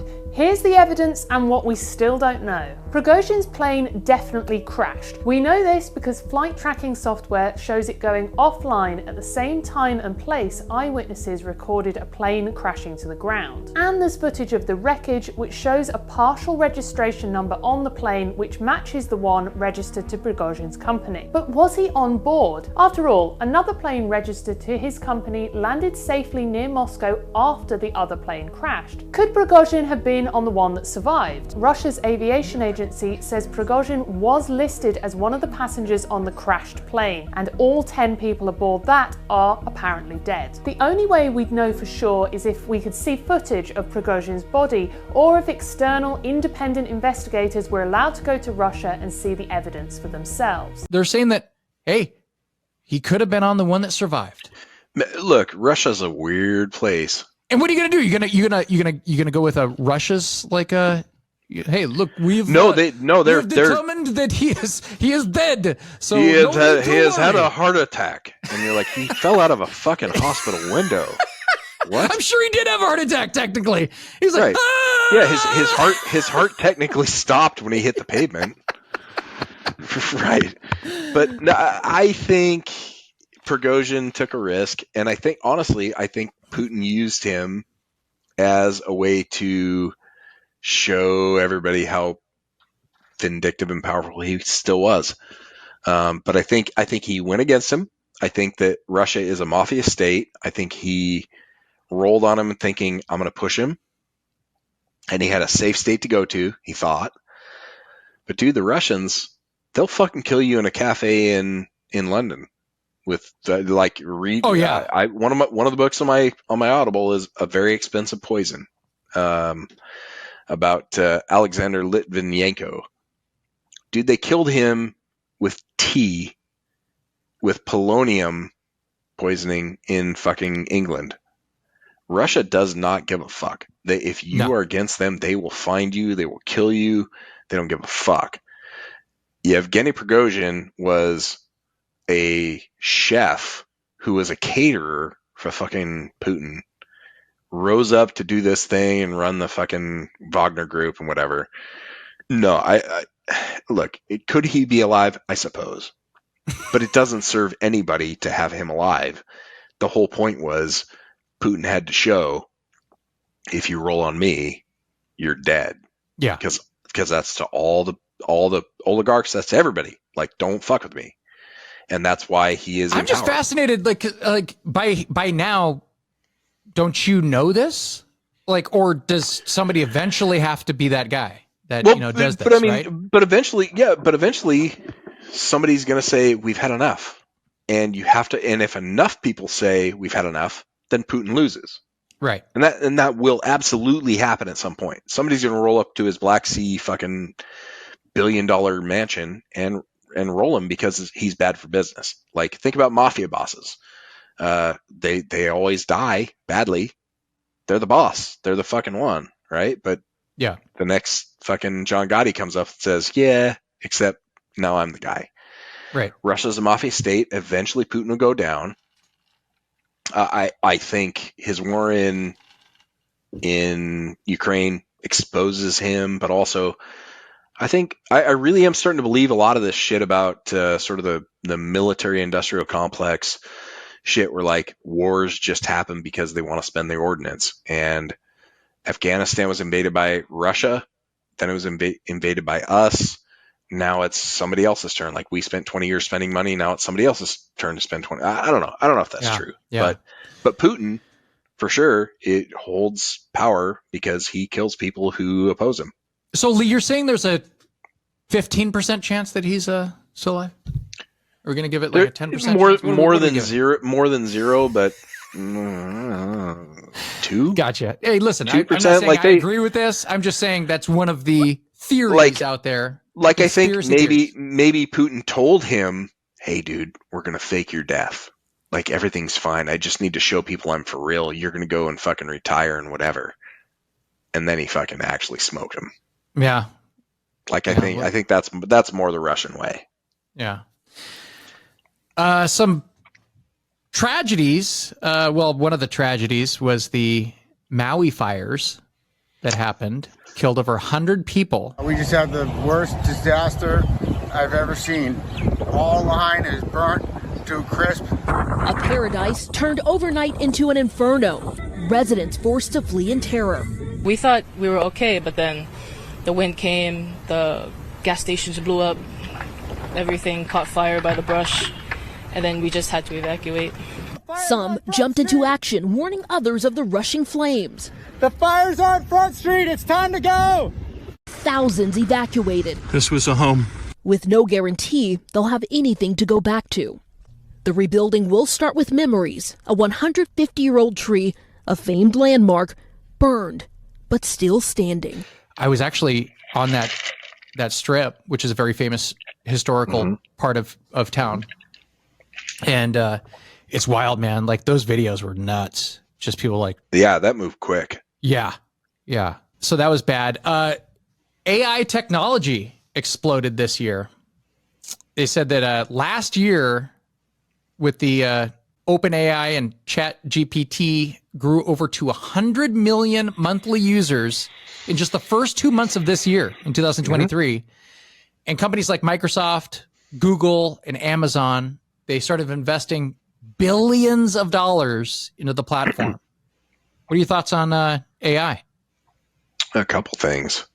One, real estate in Bellevue is going to get cheaper because guess who was writing code before and guess who can write code now? Yeah, software engineers have to show up to work and they're sick and they fuck shit up. AI, robots never fuck shit up. They can write code for themselves. So first of all, that I'd like to stay in Bellevue. I like Bellevue. It's a nice town. It is a nice town. It's really convenient, honestly. Like I wouldn't have pictured myself as a Bellevue guy. Kind of a Bellevue person now. You're a Bellevue guy. I got to show Jen Bellevue. Yeah, I'm a Very different than construction. I'm a construction Bellevue guy, but honestly, I think that's closer to actual Bellevue because the tech people, terrible drivers, and they don't really. I don't know. I wouldn't say belong here because that's horseshit. Like you belong wherever you are, but I don't know. Anyway, AI. Tech people are fucked because most of the rote shit that they were doing with code writing can now be done by a computer. Also, AI is going to kill all of us. What do you think of the AI songs that came out this year? They're creepy. And also, so you hear now like 2023, oh, these people are investing billions of dollars in this and it's crazy and it's new and whatever. I mean, I won't go too deep into conspiracy shit, but remember the phone calls from airplanes in the air when no cell phones could call from... Well, the government had money, a while ago. Our money, but every major advancement in technology, for the most part, has funneled through defense first. So... never mind. Okay, let's move on. Cell phone calls from planes in 2001. Okay. 2001. Anyway. All right. Here's one that affected me greatly. which was the great Sriracha shortage of 2023. I had to go like 8 months without Sriracha, Lee. 8 months. Cock sauce. Cock Yes. sauce. I The like cock that. sauce. I love the cock sauce too. Cock you know sauce that. shortage. I love the Yeah. cock sauce. It's fantastic, and it's like low cal. It's fucking amazing. It's amazing. It's But my also, ketchup. I haven't used ketchup in years, really. I mean, yeah. Well, it's ketchup is my all ketchup. sugar. It's all sugar. Yeah. Right. No, Sriracha, amazing. But also, I use it on everything. a lesson in true business economics. That was not a supply shortage. It was not a pandemic thing. It was not like our fucking container is trapped in the port of Long Beach with our fucking peppers. It was a bad business decision by the dude that ran that fucking company. He tried to fuck over the growers, and the grower was like, no, hey, we fucking grew his shit in good faith. And then he turned on us, and he thought he could make them better in South America, and he got fucked by the climate. Yeah. Yep. And then who had to pay for that? Me and you. Except we had to pay sort of if you want that actual, and I forget the name of the fucking company that makes that shit, but just buy it from the company that fucking grew the peppers. They make their own now. They make their own. Like, did you see the documentary on that?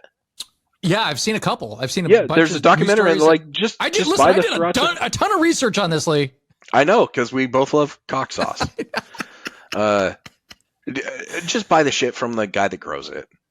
Yeah. He was like, hey, they fucked me over, fucked me out of a few $1,000,000.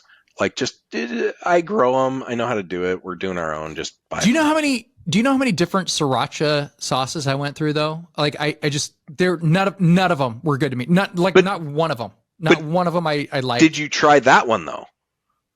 The one from the grower? I don't, what's the brand? Do you know the brand? I'd have to look it up. It's in the documentary. I tried about 5 or 6 of them. So chances are possibly. Yeah, I think he got it as close to, it's him. It's the guy that grew the peppers. Okay. Well, hey, I'll give it a shot, but right now I have 2 big bottles that I bought, and I'm going to go through those first. Yeah. Before I will say, try anything else. I discovered Jacobson salt, habanero salt. Okay. Fucking delicious. Sounds we make amazing. pico. We slice up onions and peppers and tomatoes and all that shit. You put a little habanero salt on it. Sounds amazing. It's pretty good. All right, Lee. Some more stuff that went on in the news. Israel. Everyone loves Israel stories. Israel attacked by Hamas. 1,400 people were killed in a planned assault by Hamas. Over 240 hostages were taken. Israeli officials saying in just a 3-hour span Monday, they struck 130 targets in the area, saying they will continue to fight Hamas terrorists as long as necessary for the sake of the residents of the state of Israel. They also plan to blockade Gaza, keeping fuel, food, and electricity out. This mosque in Gaza, also hit by Israeli strikes, Palestinians seen crying as the injured are rushed to the hospital. This all comes after the militant group Hamas launched a surprise assault on Israel Saturday, the 50th anniversary of the Yom Kippur War. More than 2,200 rockets launched as armed Hamas militants also raided towns, going door to door, executing innocent people. At an Israeli music festival in Negev, rescue workers say 260 bodies were removed from the desert. And again, I don't want to get too far into this because it's just, yeah, what a mess. But what are your thoughts on that, man? It's a mess that, I don't know. I mean, how long has that been going on? How long are these two? 2,000 years. Like, this is tribal horse shit that, like, Israel has a claim saying we're a sovereign nation, we belong here, and everyone wants to kill us. They have a fucking legit argument. But the West Bank and the Gaza Strip are essentially walled off compounds for people who hate them, and Israel will not let them leave. Like, they can't leave. They can't go any direction. I don't know. If I lived there, maybe I would plan an assault too, but also... Yeah, like what you said, you were talking about this a while back when you were talking about, like, yeah, if my entire family was murdered, right, I might have, some beef with them as well. that's what this is like, okay, so it started as the scripture says that we fucking own this land, right? Right. But then it becomes, okay, we said this and you said this, but you killed my family because of this. So now it's irrelevant what the scripture says. You killed my family. So now I have to kill your family. And then you killed mine, so I have to kill yours. And then you killed mine and I have to kill yours. And now we're 2,000 years into this. And it's irrelevant what the fucking book said or who says this land belongs to us as a fucking birthright. It's, yeah, but you murdered my fucking family. The origins of Israel are it's pretty fascinating, going back to, it's not even that old, really. No. Right? 1948, 48 or something like that, or when did it start? Something like that? 1948. Yeah. It's interesting. Like, and they go through all the whole timeline of, I've seen a couple documentaries on it. It's right. And the Jews have been persecuted. It's kind of legit. Like, okay, we'll just do our own thing. And then also, we're going to do it in this place where everybody wants to kill us. Yeah. Because people are dumb. Like, if we're getting down to this, people are dumb. People are dumb and they're vindictive and they believe dumb biblical horse shit. And so they fight over this shit. But again, it does come down to that thing where, like, taking away the stupidity of fighting over horse shit fairy tales. I don't know, man. Like, if I live in Gaza and I couldn't leave, like, I can't go east. They won't let me out. I can't go north because they'll fucking kill me. Can't go south. I can't leave. Can't leave. And I can't get a job and I can't do this shit. Maybe I'll dig a tunnel and fucking fight. Yeah. Like, I get it. Like, I remember seeing, there was a U.S. vet talking about, why would we allow anybody from Iraq to come to America? Because, they've said, like, of course we would kill you if we had the chance. And, like, I remember responding to this dude. He had a video posted, and I said, yeah, but this lacks context. We've been occupiers of that country for 15 years at the time. And I said, if an armored personnel carrier was parked at your local 7-Eleven with some other country for 15 years, I bet you'd fucking want to smoke them too. There's so much context there, and there's so much shit, and there's so much history.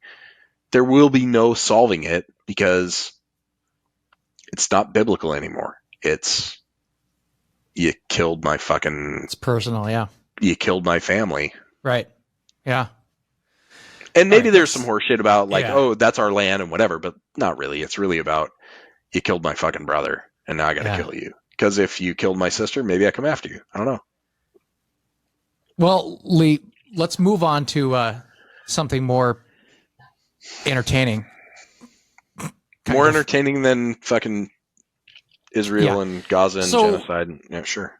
About halfway through this year, we had the OceanGate submersible implosion, where 5 passengers disappear while taking a joyride to visit the sunken ruins of the Titanic. What'd you think of that? Did you like that story? And I feel bad. I feel bad for the kid. No, poor kid. He's like, he didn't want to go. And his dad was like, come on, this is going to be a great trip. He's like, I don't care about the Titanic. I don't care. It's like, I'm not sad about the rich people who are like, oh, I want to go do something crazy and whatever. Like, you take risk, you accept risk, whatever. I do feel bad for the kid. But also they fucking knew that shit was going to happen. Yep. No, like, there was like tons of warnings. Even like James Cameron was like on. He's like, he knew. He was keeping quiet like the entire time. And like a few days later, he's like, of course it fucking imploded. Right away. Right. Of course. Well, and that's the thing that actually gets me is we have pretty good underwater technology to determine when subs explode. Well, like that's. So, like people were like, why is James Cameron commenting on this? I'm like, he's like one of he's an authority, dude. He's been to the Marianas Trench. He's as authoritative as any private person could ever be. He's been down there like almost, if not more than anybody else ever in history. He went to the Marianas Trench. He is an expert. He's an absolute expert. Yeah. But also, if we're talking about like U.S. defense dollars and like actual capability, the number one thing that we are good at keeping America safe is submarine warfare. We know how to detect shit in the water. And they knew the moment that fucking thing imploded, and they let everybody go out there and go, they only have 62 hours of air. Let's get down there. And it's like, they're fucking gone. You knew they were huge gone. News. Yeah, I remember saying that too. Like when it happened, I was like, well, it imploded. Like I remember, of course, like, it we were in Wisconsin, and they were like, yeah, apparently there's like a submarine that's like, it's like lost down. I'm like, if they've lost contact, it's over, man. It's like, and by the way, nobody suffered if something implodes far down. Boom. I mean, like, forget it. If anybody that's they're gel. Yeah, they're gel like the minute it happens. Yeah, like you don't feel the second it happens. Yeah, sure. Right. But like if anybody's ever taken like just a mask and like gone down 20, 25 feet. Yeah, and you feel the pressure. The pressure is so intense that it's like, you get it, man. You're like, it has to be like the pressure has to be, there has to be pressurized some way. And it's like, there were so many flaws in that design that. Yeah, I mean, I feel bad for them if they heard it creaking for a while. Oh shit! And the guy's the power goes out, and then you're like drifting down. And you're like, well, here we go. Mm-hmm. But the actual moment, fucking forget it. Oh yeah, no, yeah. But that's the thing is too. I think the reason that we heard, oh, they might be still alive is whatever, is the same reason the MH370, the fucking Malaysian Airlines thing. They're like, we don't know where it is. We don't know where it is. We're like, it's gone. It's fucking somebody knew where it was. It's just we can't let that information out because it tells other nations what our capability is for determining when things happen. They knew what the fuck happened to that airplane. If you think, did you ever see that golf ball thing, the GX radar shit that came into Seattle a few years ago that can detect a softball size fucking thing over the horizon? But we didn't. No, but I don't know what you're talking about. But I know that the technology is so insane now. But we lost a fucking airliner. Right. That's kind of like when they lost the black box at the Twin Towers. So like the only time in history that we haven't located the black boxes, and it's like, well, this is not at the bottom of the ocean, guys. Like this is like right here. Right. But yeah, we just couldn't find it. I don't know what happened. We just lost it. And that's the thing is, like I get that there are reasons that they can't tell them because, like, if they say, oh, we fucking knew exactly when that thing blew up, what they're doing is divulging information to adversaries with subs to say, what can you detect? MH370, they're saying, hey, we absolutely knew where it was because we have satellites watching all that shit. But if we tell you that, we tell you that we have satellites watching every airplane that's in the air. I get it. It's horseshit, whatever. But also, play stupid games, win stupid prizes. Yeah, there you go. Lee, you brought up airplanes, and we can't not talk about one of the most famous stories of this year was the lady on the airplane. She's like, I am telling you right now that motherfucker is not real. But I am telling you right now, that motherfucker back there is not real. Man, it's fantastic. Come on. I think it's my experience the last couple of years. Maybe I'm getting old and soft. I have empathy now. Dude, there is something happening. First of all, I have a ton of empathy for mental illness because it's more in my life now. I have friends who deal with this who are real. But also, there's something happening with the ladies, right? Mm-hmm. Yeah, no, definitely. I'm not trying to say this loud because I've said it to my significant other, and she says, "What do you mean, like me?" And it's not exactly her, but there's something happening, right? Like we're seeing this. Yeah, most of the outbursts on airplanes and all this like shit. It's like it's weird. Like I don't know. People are gonna hate this. I'm not a misogynist. I'm a fucking person who loves to empower women. I love it. I love seeing them build strength. I want them to be strong, independent women. But I think maybe we're at a spot in society where they have told men, we've had enough of your mansplaining. Back the fuck off. Rightfully. Like no other time in history has there been more women empowerment. there's a consequence, and the consequence is we protected them from a lot of shit that they didn't know they had to be protected from. We shielded them from shit that they didn't know existed. We provided safety for shit that they didn't know they needed safety from. And then you go through a pandemic and you go through fucking social media with this shit in your pocket.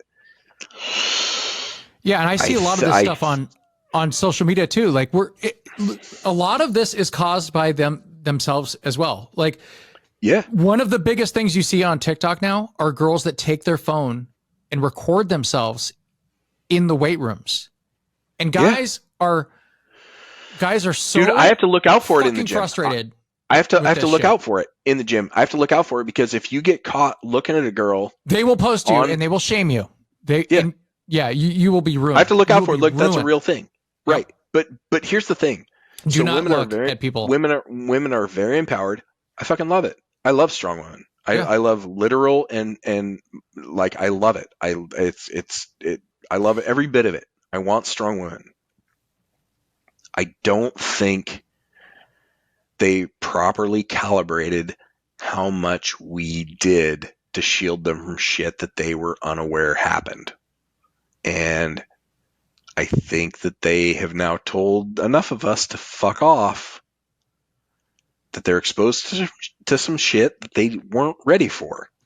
And the people who are on the edge, and I'm not saying most women, just the ones who are kind of close, are now over. They're over because there's no buffer. We used to provide a buffer. Like, hey, wife on the plane, I got you. You're here. Everything's fine. Now you told this dude to fuck off, and now you're on the plane, and you're about to lose your shit, and there's no buffer. Yeah, the guys are like afraid to even talk to girls these days too. So like, why would you? Why would you? The risk reward is fucking way out. And there's entire accounts that girls have, entire accounts that they all they do. I swear that this is the only reason they have TikTok is they go on dates and then they bash the dates that they go on with these guys. 100%. Yeah. That's like all their accounts are. And I'm like, is that healthy? Is that healthy? Are you actually trying to like find here's the thing a guy, or is this just content? I can see, well, it's probably all the above. Like content is content. I don't believe any of this shit on the internet, but also there's both, which is I'm empowered. I don't need you as an external person, man or woman, to tell me that I need worth because you tell me I have worth. I'm down with that 100%. You don't need us. That said, if you reject what we provide, you have to be ready for the things that we shielded you from. And I don't think that has properly been calibrated for. I think a lot of women don't understand that us guys protected them from a bunch of shit that they had no idea even existed. Because we're strong in different ways, right? We can fucking shield them from shit that they didn't know existed. And when they tell us to fuck off, now it's on them. And I think maybe the people who are closer to the edge now have no buffer, and so we see that because there's something happening with the ladies. They're closer to the edge. So I don't know. I'm a fan of strong women. I'm a fan of physically strong, morally strong. I'm a fan of women. I want to build them up. I am the opposite of a misogynist, and I still see it. I see that women may not have properly calibrated what we did for them, and now it's on them. And they're closer to the edge, and they're about to break. Exactly. Okay. Or just go nutso on a fucking plane. Yeah. Okay. Another massive news story for this year. The Bud Light boycott. So just as a quick recap here. So trans influencer Dylan Mulvaney was sent some boxes of Bud Light as kind of like some sort of promotion or whatever the hell it was. People flipped their shit. Kid Rock shooting up boxes of Bud Light, and bars stopped selling the product in their establishments. people stopped buying it in stores. I mean, I saw it. I was taking pictures of, all the full displays of Bud Light that weren't touched and all this stuff. And everybody started going after basically not just Bud Light, but all the other beer companies that were also, doing all the pride stuff in the past. So what are your thoughts on the Bud Light boycott? Fucking fine. You don't want to buy a product because you don't support what they support? Great. Yeah. But also, fucking hypocrites. Like, you're a hypocrite. Don't, like... That's how I always feel about all boycotts. Like, what are you going to do? Like, so are you going to boycott, like, a grocery store? Like, grocery stores, they sell all kinds of stuff. Right. So where does it end? But also, like, send the message. Fine. Send the message. Yeah. We're not into this. And I think Bud Light made a huge miscalculation in their core audience, right? They didn't understand who their audience was. And it sounds like this was actually kind of a flub that wasn't even their fault. Like, they just sent this thing like, oh, whatever. And then that person posted it. And then everybody's like, this must be the representative for Bud Light. But that said, like, I'm just not that into fucking. But like, they didn't know what to do either, because then they remember, like, the spokesperson who was like trying to like save face, and they did a terrible job. Both sides. They did a terrible job of trying to be in the middle. Terrible. But here's the thing, like, it's weird, but it really shows you what people are into too. Like, they're not into the taste of the product or the thing that it provides for them. They're into the image that the thing makes them feel. Bud Light was king for, I mean, yeah. Once I don't even know, like 25 years. And that, I mean, if you don't like a product, don't buy it. If you don't like something on TV, turn the channel. Like, I'm all for that. But also, if you're going to do that, fucking nut up and do it. Yeah. Don't half-ass it. And if your thing is, I hate this because I believe in these values, and also I believe in the values of closing the border and not allowing immigrants in, but I'm going to drink Modelo now. Yeah, Modelo overtook the top spot. It sure did. Yeah, because they were the only ones that they couldn't find that had, like, gay pride stuff, I guess, because like it was all, Coors Light, Miller Lite, Michelob Ultra. They're like, we all support this kind of stuff in the past. So I'm for fine. This is what you should do if you don't agree with something. Is you should vote with your dollars. That's the fastest way to make change. It's a huge error on Bud Light's part, only because they should have recognized their audience. Their audience was a bunch of redneck, intolerant, horseshit people. Sell to those people and be fine with it. But also, don't be a hypocrite. Like, all these people are the same people who said, I'm not watching the NFL anymore after they kneel. I'm never watching it again. How many of those people are fucking not watching now? It's more popular than ever. They're all watching. Yeah. They're all watching. Every single one. If you fucking polled every single one of them, if we went back on Facebook and looked at all the people who said, I'm done watching. I'm burning all my shit. They're in fantasy leagues right the fuck now. Well, but is it also that they were making a statement, and they clearly made a statement, right? I mean, yeah, but that's the king of Bud Light. But right? That's virtue signaling. That's just virtue signaling. It's, I want you to know what my virtue is. I don't actually believe in it enough to follow through. I just want you to know how I feel. Right. And well, yeah. Then they had, like, it made for some good memes with, like, Kid Rock, like, drinking Bud Light, like, a couple months after that. And, they don't, and people forget it, and they're like, whatever. Yeah. I mean, it's again, people aren't interested in actual follow through. They're interested in having people think they believe in shit. This is why all the religious people are all like, I hate gay people. And then the loudest fucking person is the one who gets caught hitting on a dude in a bathroom in Boise. Yeah. Well, they're officially back in, whatever it was, if they're hypocrites or they just wanted to make a point. Dana White of the UFC just signed a $100 million a year deal with Bud Light. Smart. So as their when official there's sponsor. Blood on the streets, buy property. He's you go.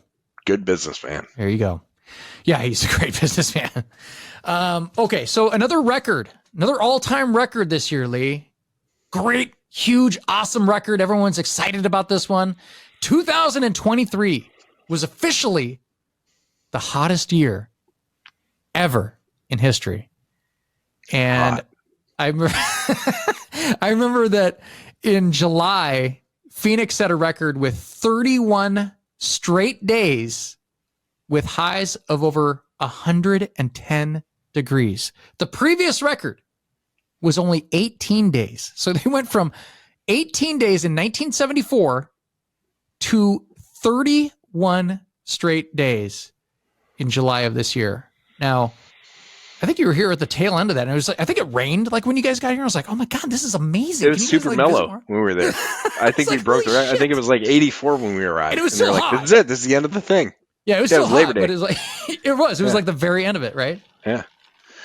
I don't know. I think science fucked some shit up because they were definitive. They said, these things absolutely happen. And then they changed their mind on a few things, and people say, now we can't believe anything you say. I think it's reasonable that if you pump a quintillion gallons of fucking hydrocarbons out of the earth and burn them, that it might affect things. Is Aquanet finally catching up from the 80s? Like the big hair days? It could be. No, I mean, look, we pulled a bunch of energy out of the ground and burned it. Yeah. And put it in the air. It's reasonable to assume that's going to have an impact. Also, climate's change. I live on Puget Sound, or live near Puget Sound. That was a fucking iceberg. It was a mile thick piece of ice during the ice age. Climate changes. I don't know. You know what's funny is maybe this is just like the people that have moved into the area, but back in the day, it was unheard of. Like we're talking like unheard of in Washington. Well, like up in the Puget Sound area. Yeah, to have people had air conditioning. Oh, like totally. nobody really had it, right? Yeah. Now, and it was like, but I think it was the number one place in the entire country where.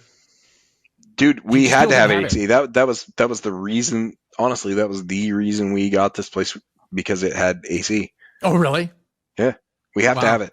Yeah, Yeah. we'll never live without AC again. Yeah, it's just like once you have it, man, it's like okay, I can control. Well, it. and in the Midwest, like, it's standard, but here it's harder to find. Yeah, yeah, that's like but, here. Hey, climate is Arizona. changing. It's getting hotter. People get hung up on, is it us? Is it the oil? Is it whatever? Doesn't matter. It's changing. Prepare for it. Pack your shit, folks. Pack your shit, folks. We're going away. We're all going away. Okay, Lee.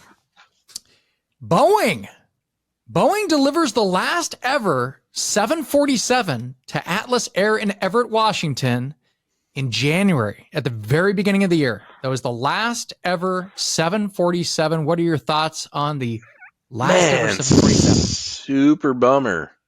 Honestly, just nostalgia, but like I only rode one 747. We rode a KLM back from Europe, somewhere in Europe. I don't remember where. And we sat up in first class, and we got a tour of the flight deck, the whole fucking thing. We got treated really well. Dude, that's like riding a Cadillac. Yeah. Like super, like you can feel the difference. Just a big, wavy, just it's like you're on a cruise ship in the air. Yeah. And it just, there's something different about that era. Like I don't know, man. Because now you get on a 737, and you're like, okay, I get it. And I'm amazed every time I get on a 737. Like I am sitting on the window seat, 2.5 inches from my elbow is 70 degrees below zero and 450 mile an hour wind. And my and I'm in shorts and flip flops, and my drink isn't even fucking vibrating. If people don't understand how amazing that is, they need to have their head checked. Yeah. But a 747 is fucking amazing. It's this thing that just says, as people, we can do awesome shit. So how long do you think those are going to last, Lee? Like the last 747? Well, I think in freight they're going to last for a while, because the reason that they went away for human like traveling humans is because there's no real market for it. They require big airports, and the distances people travel are now served by 2 engines because the engines are so good. So like you don't need that big motor. You don't need that big fucking jet. But cargo still needs big jets. Yeah. So, I mean, they'll be around. 747 will be around for 20 years. That's the lifespan. So the last one delivered this year. It'll be 20 years from now. Last one will be retired, and that happens. They'll just make different types of cargo airplanes, I'm sure. They'll make different cargo, whatever. But like the 747, I think it's also the Seattle thing, and like the fucking. I think that was a 707 that did the roll at Seafair in like 1957 or something. But like, Seattle and Boeing and all that shit. I was really privileged to take that ride on a 747. We did our 15th anniversary in Norway and Sweden, and we were coming back from that. And that was honestly the highlight, was riding on the 747, just the queen of the skies. It was really cool. Lee, do you know the first year the 747 took its first flight? Probably 1968. 1969. Okay. It was introduced with Pan Am in 1970. That makes sense. Lasted 53 years. Pretty good run. It's a great plane. Yeah. And I think it would still stand the test of time if people were into long haul routes for big airports, but they need to get into smaller airports, quieter. Like that's the thing, is you can't fly a 4-engine giant jet into metro areas anymore. Yeah. In other news, Elon Musk rebrands Twitter to X. Man. And nobody's calling it X. Everyone's still calling it Twitter, or the site that was formerly called Twitter. And I don't know. I'm all for rebranding, but something like something that valuable. That was pure valuable that was pure ego. Symbol. I was actually reading. I was happy when he took over Twitter. I'm happy for the things he's doing for freedom of speech, saying, "Hey, look, we can't be moderating this shit because you take those conversations and you sequester them. They become worse, right? They become an echo chamber." But he fucked that up because it was pure ego. He named it X because, like, that was the name of his company before PayPal. Like, he wanted to go back to that, like X.com. Like, I'm the dude. I made my money in PayPal. Everything I do touches or turns to gold. I'm going to go back to X.com. Except, I think you mentioned it, like, Twitter. It's a fucking brand. Tweet is a thing. To tweet is a verb. Yeah. Like, to just trash that value of that language is a really dumb business move. And his ego got in the way. I think nobody can say that he doesn't have an ego. He definitely has an ego. That's for sure. Yeah. But I thought he was doing well by saying, we're going to trim a bunch of fat. We're going to trim all this horse shit, censorship and whatever. Like, I really thought that was good, because we need to have somebody push back and say, we're not here to moderate the language. We're here to allow it. Yeah. But he fucked it up. All right. Okay. So we have some radio news. Radio news, Lee. Wait, new?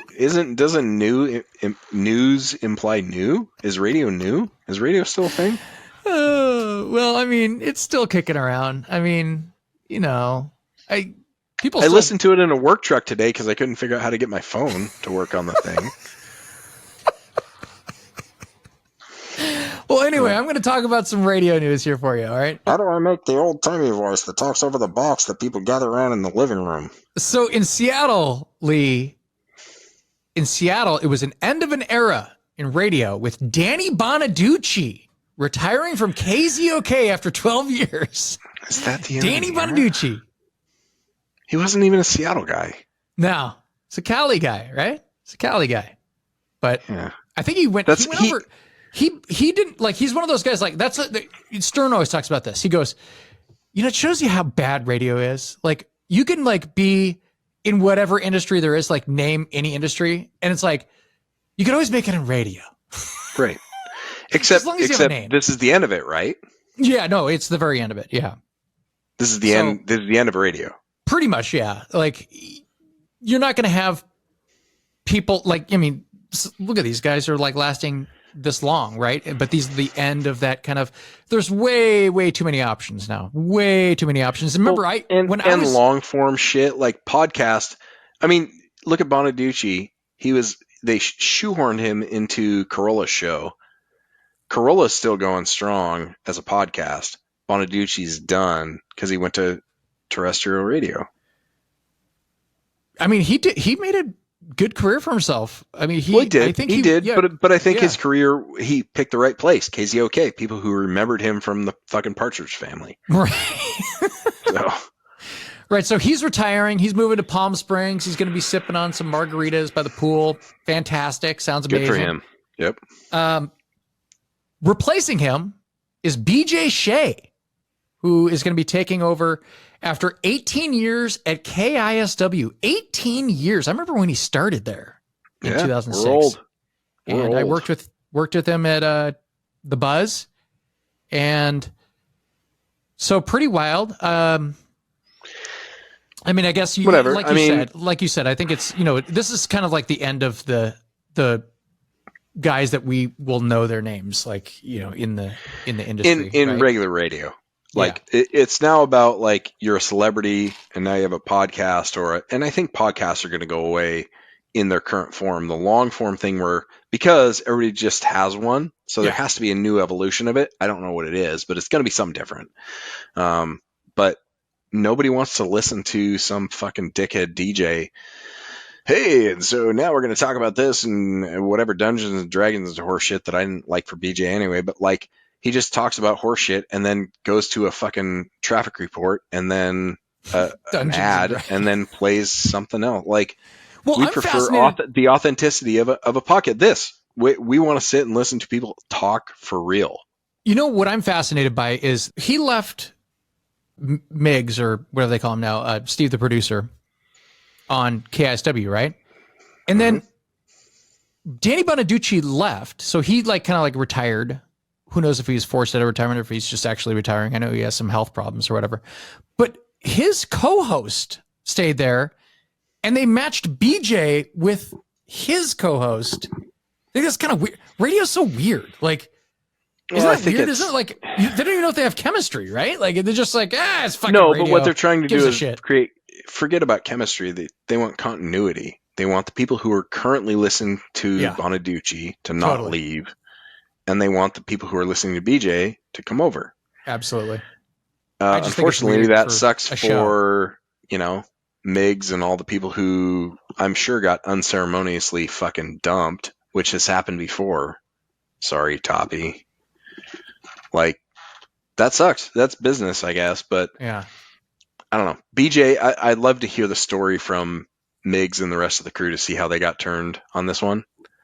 To see how, because BJ, you're friends with him. I'm not. I don't know him, but yeah, I remember one time I commented on something. He chimed in. He's like, "Oh, how dare whatever." And I was like, "Dude, I'm not trying to shit on you, but this is you're doing this." And I kind of backed off because he was friends with you, and he's like, "I didn't know. I guess Josh wasn't my good friend or whatever." I was like, "No, man, I'm just making a comment. Sorry," but also.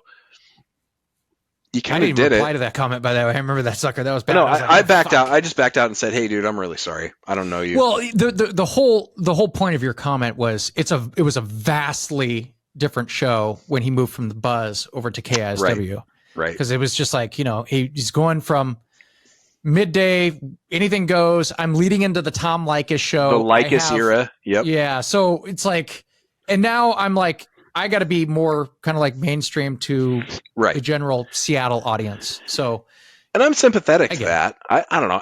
I'm also biased. Listen, friends with Toppy. He must be doing something right. He lasted 18 years at KISW, and he's still going at KZOK. So, yeah. Yeah, I mean, he must be doing something right. Except look at how much horse shit just stays on because people are afraid to change. Right? But Trump's the most famous person in the world. You think he's doing something right, or people are stupid? So, I'm not shitting on BJ. It's entertainment. People tune in if they want. I don't know, and I'm biased because I thought Toppy got fucked. Yeah. So no, he definitely got fucked. But I don't think that was BJ. I don't. But the problem with that is BJ I won't didn't talk about that well. because that's BJ the did thing not is handle that well. I won't talk about. He didn't reach out to him afterwards. And that's the thing is, I was going to say, I'm going to stay out of it because the stuff that I heard from Toppy after the words was, it wasn't even about getting fired, because you can get fired for all kinds of reasons. Yeah. Some of them are super legit. But afterwards, if you thought you were friends, like if you thought that you were tight with people and they're like, nope, go fuck yourself. That's the part that I can't get behind, because if you say, hey, I had to fire you. I fired people. Like, that sucks. But if you're buddies, if you were there for a long time and you thought we were buddies, at least pull them aside and go, hey, yeah, that had to happen, but also, why don't you come over to my house for a barbecue, you know? And Right. that didn't happen, and I think that's what really hurt Toppy was no barbecue, no sorry, no communication, no fucking nothing. Yeah. Yeah. So, I don't know. Whatever. I'm biased, but whatever. Yeah. Radio, who the fuck listens to radio? Well, old people. That's the industry too, man. Like fucking radio. Old people. Yeah. Well, hey, I'll tell you this though. The beginning of the year didn't kick off too well for some people. Dory Monson of Cairo died of a heart attack at the age of 61, man. Which he was a big deal in Seattle. A big deal. Seattle radio host Dory Monson has died. Cairo News Radio announced that Monson died at a Seattle hospital on Saturday. Back in 2011, King 5 talked to Monson about his radio career. It's fun. I mean, it's a real challenge every single day, but I can't imagine a more enjoyable way or rewarding way to make a living. Monson was the popular midday host on Cairo FM. Seattle born and raised, he also coached basketball at Shorecrest High School. Monson led Shorecrest to the school's only girls basketball state title in 2016. This is what he told us back in 2011. About 20 years ago, there were 3 things that I wanted to be: a husband and father, a talk show host, and a basketball coach. Let's go, Bree, move up 4! So the fact that I'm able to do all of those things at the same time, how lucky could anybody possibly get? Dory Monson leaves behind a wife and 3 adult daughters. He was 61 years old. He seemed right-wing, except he wasn't. He was super moderate. Well, for Seattle, he was right-wing. I know. That's what I'm saying. Is like, he's a dude who just tried to point out, like, hey, do you guys realize how far you guys have fallen off the left? That's why like, you got I'm going to do my show ratings from the sidewalk.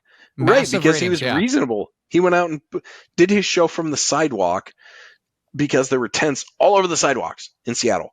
And he's like, okay, great. I'm going to go out there. I told you we were going to do it. Look at this. Got the greatest listeners in the world because the tarp shed has been built down by the Seattle Center, the sidewalk squatters, and everybody said, you can't do that, Monson. Yes, I can. I now have my own sidewalk office, so when my coworkers get too annoying, I can come out here, have a little peace and quiet, drill away, and I'm going to see if I can broadcast from here this afternoon so we can just show the city that if you're going to let the squatters down by the Seattle Center, you're going to have to let me and everybody else who lives in this once great town do this. Sidewalks are wide open now, gang. Have at it. Build your ADUs. And they immediately said, you can't be out here. And he's like, why can't I? There's a tent there and there and there and there and there. That resonates with people because they're like, hold on a second. But you ever think back to, like, you know, I always remembered he didn't have, I don't think he was like a smoker or anything like that. But I know that his one, I guess, vice was he drank a lot of Diet Coke. He always talked about his Diet Coke that he always drank. I did not see that you're drinking Diet Coke. I swear no, I know. to God, And this is, I switched to caffeine free in the evening. That is hilarious. That is hilarious. So yeah, no, but that was like his... Hold on. Oh, come on. Oh, no. Oh, say it ain't so. Listen, I'm sure it was just a fluke thing that won't affect you, man. Won't affect you. You're Teflon. You're Teflon. All right. Okay. Another local legend that died, Lee. Steve Poole. Age 70. Did he drink Diet Coke? I think he drank Tito's. Fuck. Just kidding. Fuck. Just made that up. I just made that up. No, but I read that Steve Poole actually started working at Como 4 News in Seattle in 1977.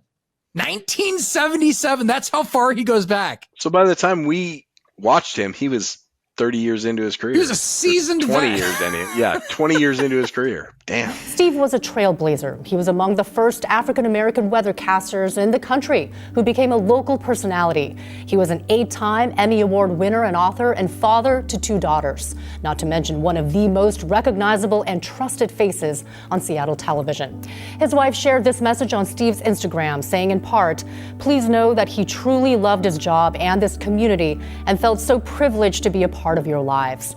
You all were so good to him and thereby good to us." He remained there for 42 years before retiring in 2019, and he ended up with a early onset Alzheimer's disease. And well, he hit the window. I think that's another career that's going to go the way of AI. Why would you have a fucking anchor if you could just generate one? Yeah. So sucks, but. I mean, he was like one of those guys where you like see him, you're like, I'm like happy to see him. He's always smiling. He's always having a good time. He's like, he's just like one of those, very cheesy, but again, you look at him and you're like, hey, it's Steve Poole. Yeah. He's a friendly, funny dude. Local news guy. Yep. And then this one hurt me. National radio news on the Howard Stern show. Ralph Cirella, Howard Stern's stylist and his best friend, died at age 58. And he was the greatest caller in the history of the show. And that one, I remember I was talking to you after that happened, and I was like, dude, this is it really messed me up in the head, man. I was like, yeah. And you wouldn't think it would be because I don't know him. But I mean, that's the thing is, it's weird what affects us, right? Because you connect to some things that he's not even that famous, only if you were like a Howard Stern fan, like it affects Howard Stern fans, right? But people that, nobody cares really about Ralph Cirella, whatever.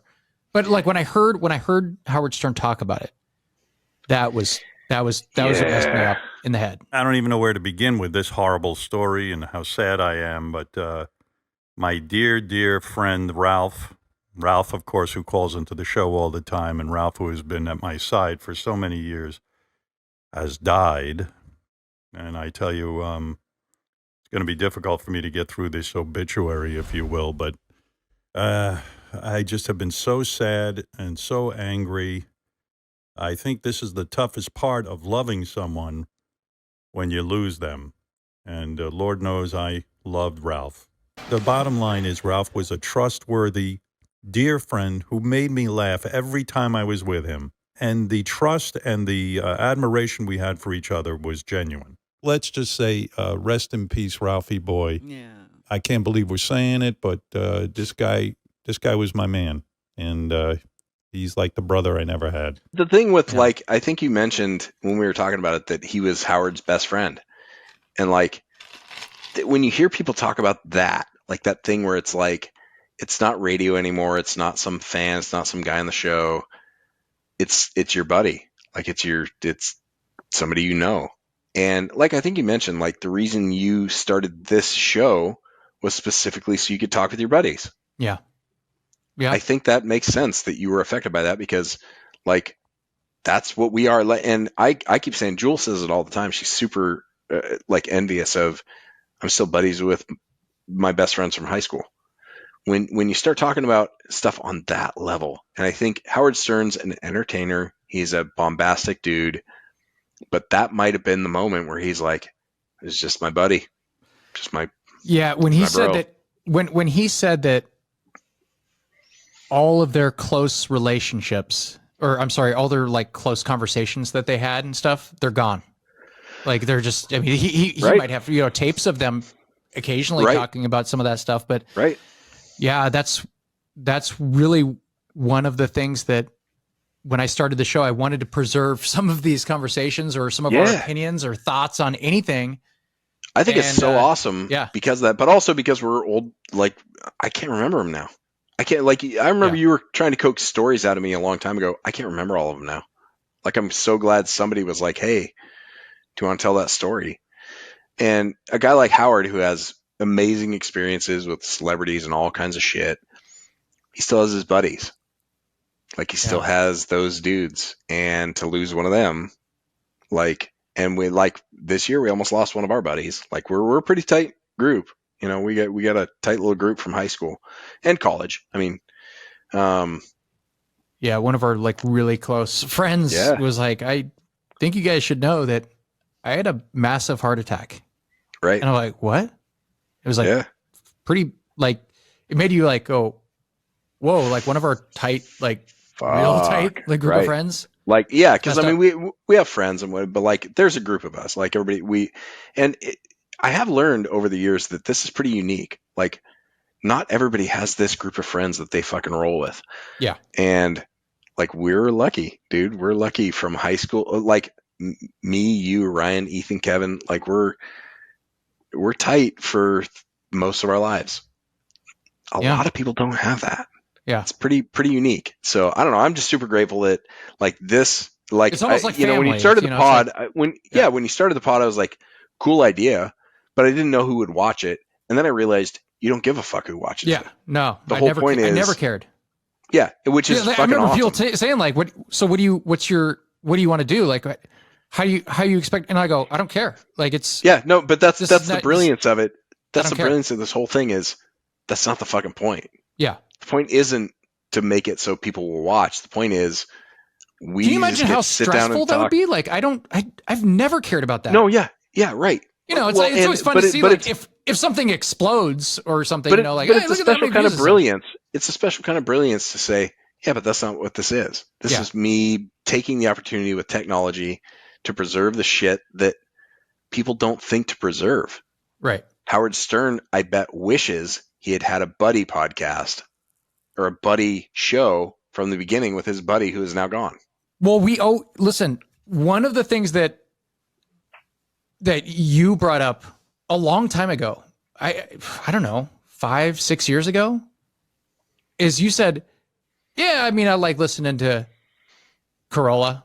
It's fun, but when is the best time to listen to Cirella? When one of his buddies would call in, right? 100%. And they'd always have like the fun stories, or they would know him so well that they could talk in a certain way to him where, you know, clearly, you know, I'll talk to like, you know, I'll talk to my buddies or, you know, whoever, but like when you talk to certain people, you have that chemistry, or you just slip into like how, you know, like it's an authenticity. Like, it's an authenticity that people can feel. Like, they can see it, they can feel it. Like, when you're putting on a show and you're fucking, and I'll go back to Carissa Thompson.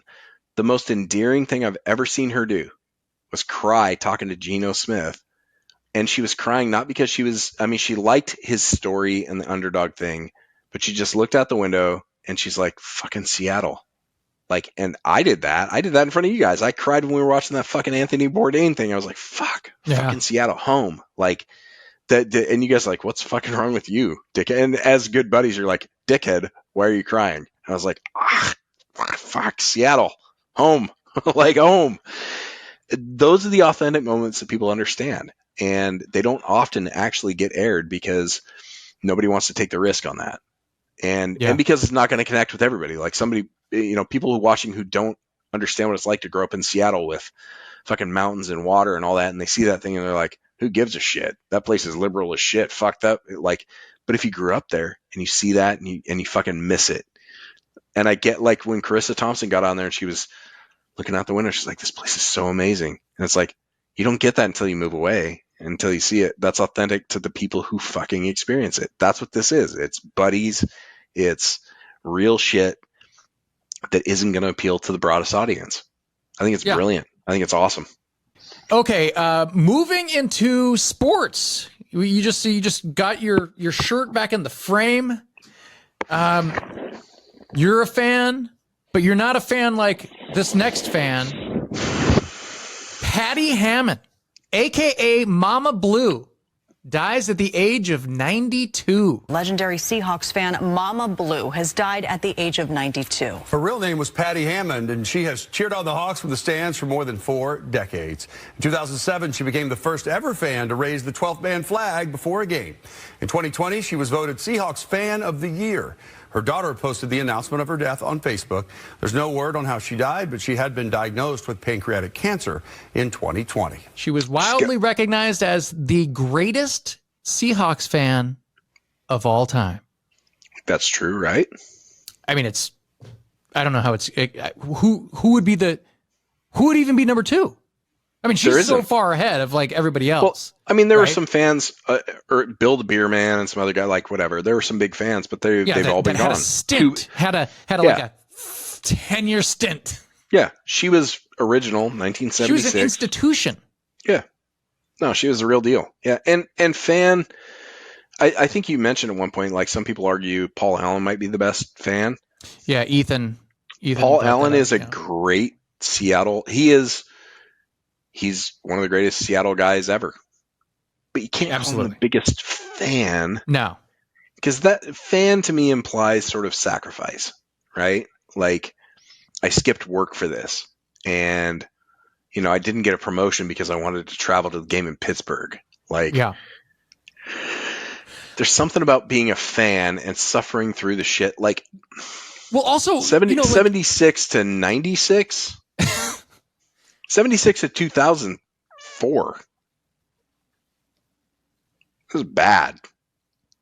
I mean, there are some spots in there here and there that 84. Okay, so the 84 playoff game against the Raiders, and then what? Until 2005, like what? 76 to 2000, almost 30 years. Yeah. Fucking horseshit. And she was there at every single game. Yeah, the games would be blacked out. There'd be like nobody in the stands.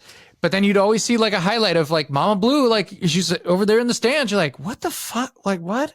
That's a fan. No, that's the fan. number one fan. Yeah. Yeah, that's it. She deserves to be called the number one fan. Yep. And also, it's like Ethan and I talked about this when we did that kind of like that Hawk special where you have those blue collar people that they have nothing else going on like in their lives. And the only thing that was going on is like, hey, listen, I'm going to spend, $14 on this beer because I want to watch my team play and cheer them on, in person so I can make a difference with my voice. Yeah. So, and Mama Blue was always right there, like in the end zone or wherever the heck she sat. But yeah. So Mama Blue, she's gone. Pretty wild. 92. Pretty good though, right? Great hairstylist. Yeah. And then this was like a kind of a shocking one. I don't think either of us are like big WWE fans, but Eric is a big one and Rich is a big one. So they always keep me updated on these guys. But like this guy, you don't usually see guys in the WWE die when they're at the top, right? You see him like, he's like 55 and he died of a heart attack or something like that. Totally, right. But Bray Wyatt of WWE fame, he died at 36. And this guy was like on prime time, like every week, right? On like TV. And he died of a heart attack. All these people die of heart attacks, Lee. Yeah, I mean, look, first of all, at that level of athletics, and especially in athletics that don't really pay attention to some of the more egregious drugs, more likely, like not imminent, but more likely. But also, people fucking have shit go wrong all the time. We have a friend who had a heart transplant almost 20 years ago. Yeah. Like she was a healthy 7-year-old or whatever, and her fucking heart popped. It's amazing, by the way. Yeah. And so shit happens. People get shit that happens. And I think at that level, eventually you're going to run into that shit where somebody somebody famous, especially athletes, especially people who are at that cutting edge, I think you'll see it once in a while. So yeah. I don't know. But I also don't think that like you and I talk the about healthiest guy ever. I was going to say you and I talk about health, like going to the gym, lifting weights, whatever. I think there's a difference and people understand that. There's a difference between healthy and WWE. It's not healthy, right? Yeah. No. I mean, this guy wasn't like, he didn't look like an Adonis like those guys in the 80s too. Right. Like, but still, it's just kind of 36. It's like, Right. I mean, Anyway. yeah, we have a friend whose heart popped at 27. Yeah. For no reason. Just, it did. Yeah. So. Lee, some big news in football happened this year with the Pac-12. The Pac-12 was in disarray. College football fans are getting ready for a season that will be the end of an era after a conference shakeup.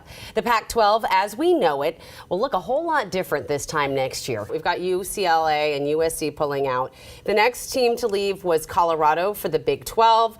Then UW and Oregon announced they'd be joining the Big 10 along with USC and UCLA. And then Utah, Arizona State, and Arizona left to join the Big 12. That leaves just 4 schools left: Washington State, Oregon State, Stanford, and UC Berkeley. What happens to them? It's a great question. Let's just be honest about college football and college basketball. Men's college football and men's college basketball. They're not scholastic sports. Those kids who play at the highest level of those fucking sports are not student athletes. They are athletes. That's what they should be paid as. They're essentially revenue generators for the college. And I think we're getting closer to being honest about that, right? The players are finally getting paid. You hear college coaches saying, look, to get a transfer portal quarterback is going to cost $2 million. Just be honest about it. Just say they're not students. They're athletes we bring in so that we can bring attention to our college. Yeah, there are people who go to college here, and that's a different thing. But also, if you play softball for UW, you should not now have to fucking go to Georgia. Yeah. Like you should be able to play Arizona State. Like it's not the same thing. They're talking about the rivalries disappearing, and it's like, that is kind of like a just be honest about it. Just be honest. Everybody knows what this is. It's money. It's TV deals. Just make a national collegiate, even though that name isn't appropriate, but fine, a national collegiate basketball and or football league. Like just make those separate leagues with a fucking commissioner and make it a minor league for the professional leagues and call it what it is. Pay it like it is. Do TV deals like it is. Stop pretending these kids are going to class. They're not. They would be. Their coaches would be pissed if they went to class. Well, I think we had conversations about this because, you want to be pissed off because it's like, oh, they're breaking up this legendary, this league, this they're being more honest about Pac-10, right? Yeah, but they're being more honest about it. Everything's East Coast, right? Yeah. So all the games are early in the morning here, over the West Coast. So when it comes time for the West Coast teams to play, nobody sees them. Two-thirds of the country is already tuned out. Yes. So I get it. It makes sense that they want to wait, well, they can't be in the rankings because nobody's watching them. Right. And it makes sense, right? So if you want to throw them into the mix, then they're going to get exposure and then they're going to be in the mix of, the conversation as they are now. Right. Yeah. This is getting closer to being honest about what it is. Yeah. It's clunky and they're still pretending it's scholastic. They're still pretending that this is something it isn't, but we're getting closer. Yeah. Vegas had the F1 races and they had, a bunch of stuff. I like Vegas, it. They took a big swing, but it's crazy. I can't imagine they made their money back. Well, they said that what did they say? They made over $1.3 billion in revenue from that race. Well, revenue is not profit. Yeah. I mean, they had to pay F1. They had to build all that shit. They had all the revenue losses from months from of that. I mean, imagine the revenue losses from Vegas tourism. People were staying away from Vegas. People in Vegas were saying, stay away from Vegas.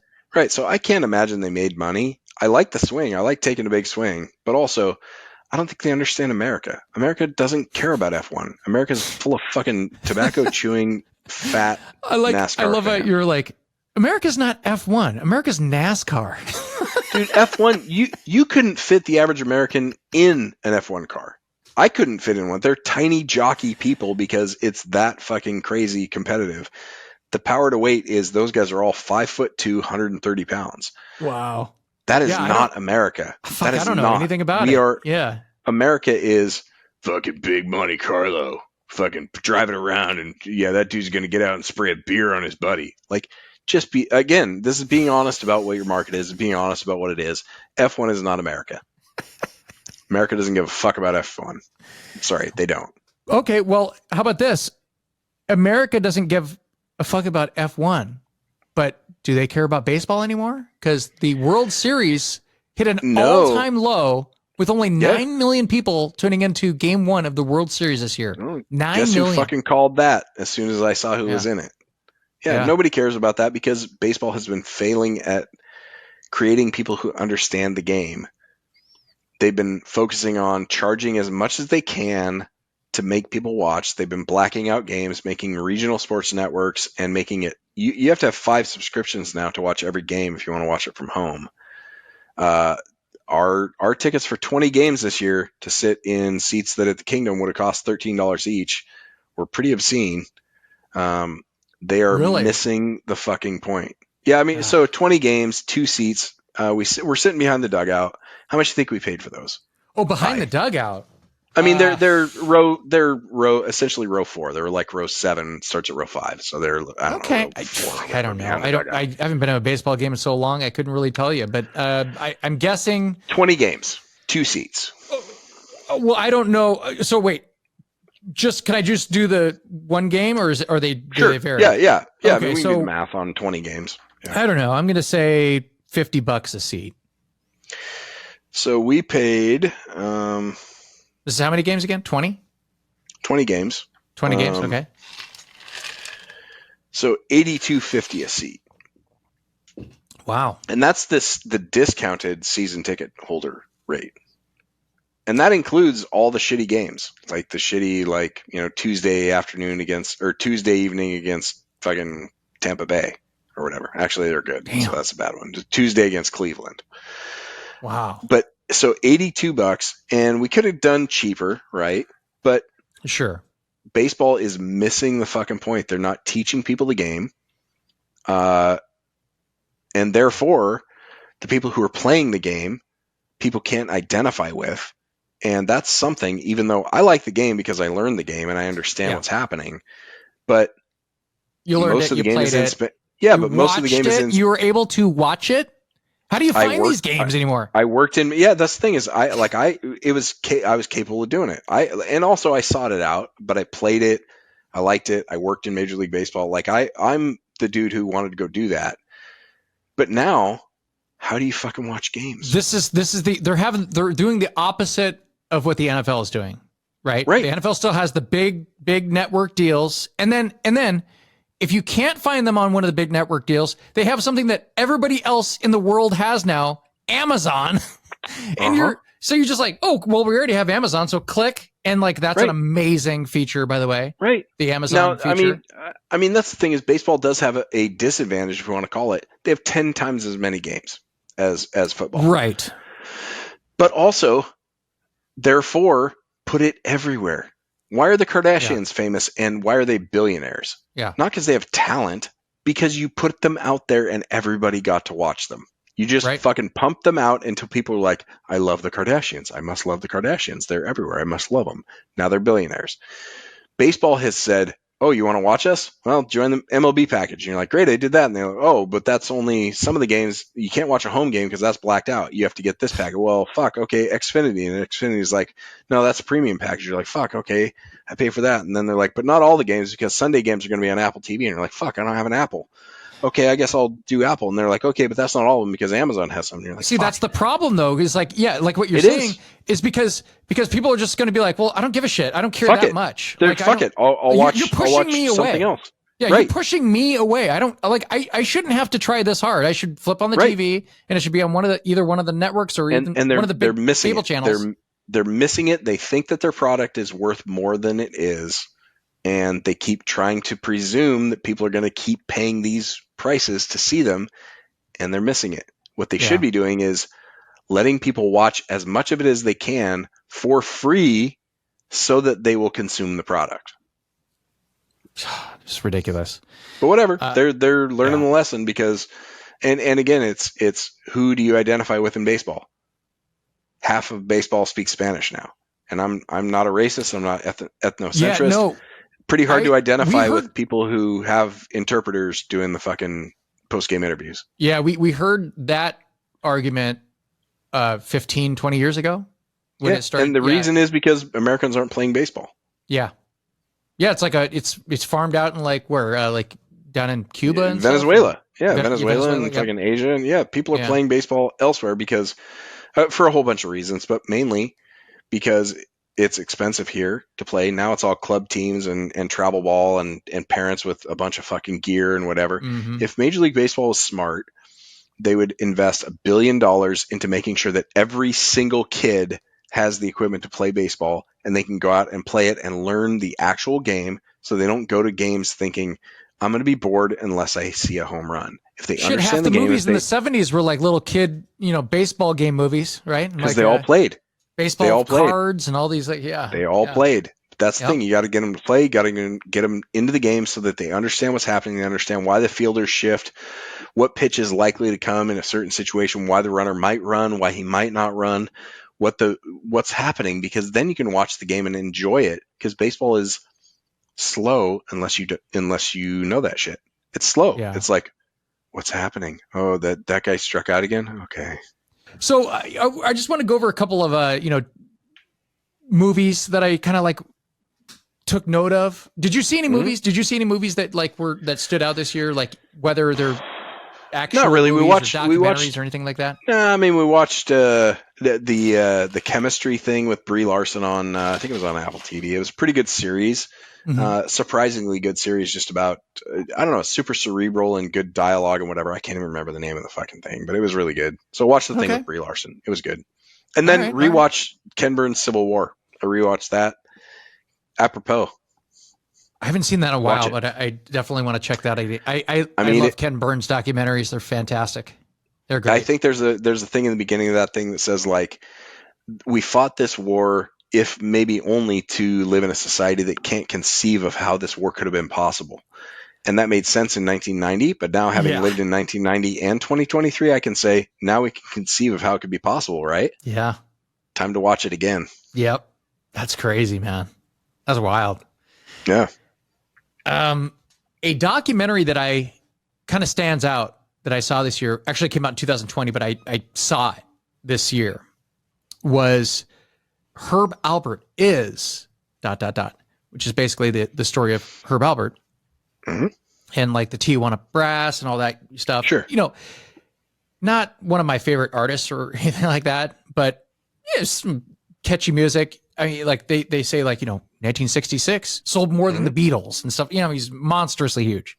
One of those guys that like, once in a great while, there will be like an artist, kind of like the Carpenters, where like a grandma likes it and, the kids like it, like one of those kind of artists like that, Yeah. And that's kind of like what Herb Alpert was, right? Super good looking dude, so this documentary, it was like so good because, not only was it one of those documentaries that's super entertaining, like moves fast and they have like cool different shots and all these like, they go through all the, the life, which basically a crazy, awesome life. But the best part of this documentary was when he was describing how he met his current wife, who was, I think it's his second wife. And they were at a party and he invited all these people to like one of his, like, he was like at this time, he's like a rich dude. And he was like, yeah, so like, look at my paintings and look at the stuff in my house. And like, and he knew this girl. And she just kind of like basically called his ass out. She's like, this isn't you. And it was like, and it kind of like stopped him in his tracks. And he's like, holy shit, this is fucking, it's like legit. I don't know how this chick called me out, but it went right through him. And he's like, whoa. Right. And I thought, I remember watching that. I was watching it with Jen and Jen was like, that was fucking amazing. Like, that was awesome.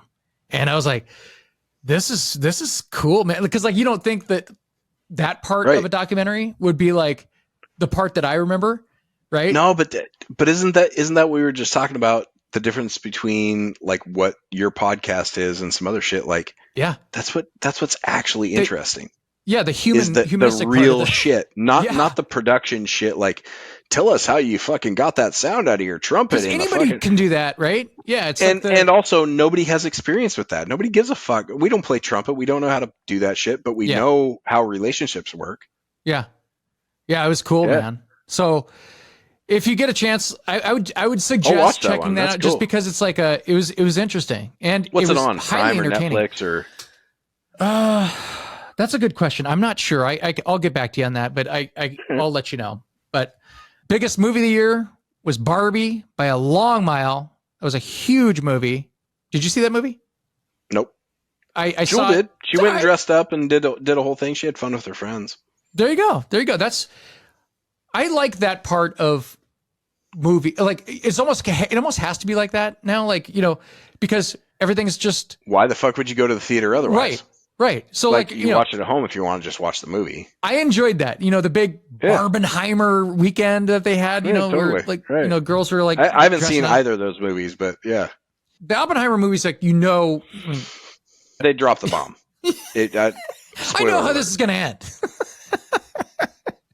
But they go into the guy, right? Like they delve deep into the dude. And then the biggest death of this year, it has to be, as far as entertainment wise, has to be the Matthew Perry death, which was that's a bummer, man. We talked a little bit about kind of my empathy for people with substance abuse and just sort of mental illness. And dude, it's such a bummer because you look at some of that and you're like, damn, that dude had 20 million a year in residuals coming in from friends. He had all the resources in the world and still couldn't beat it. Yeah. But then there is actually hope for people who actually beat the shit.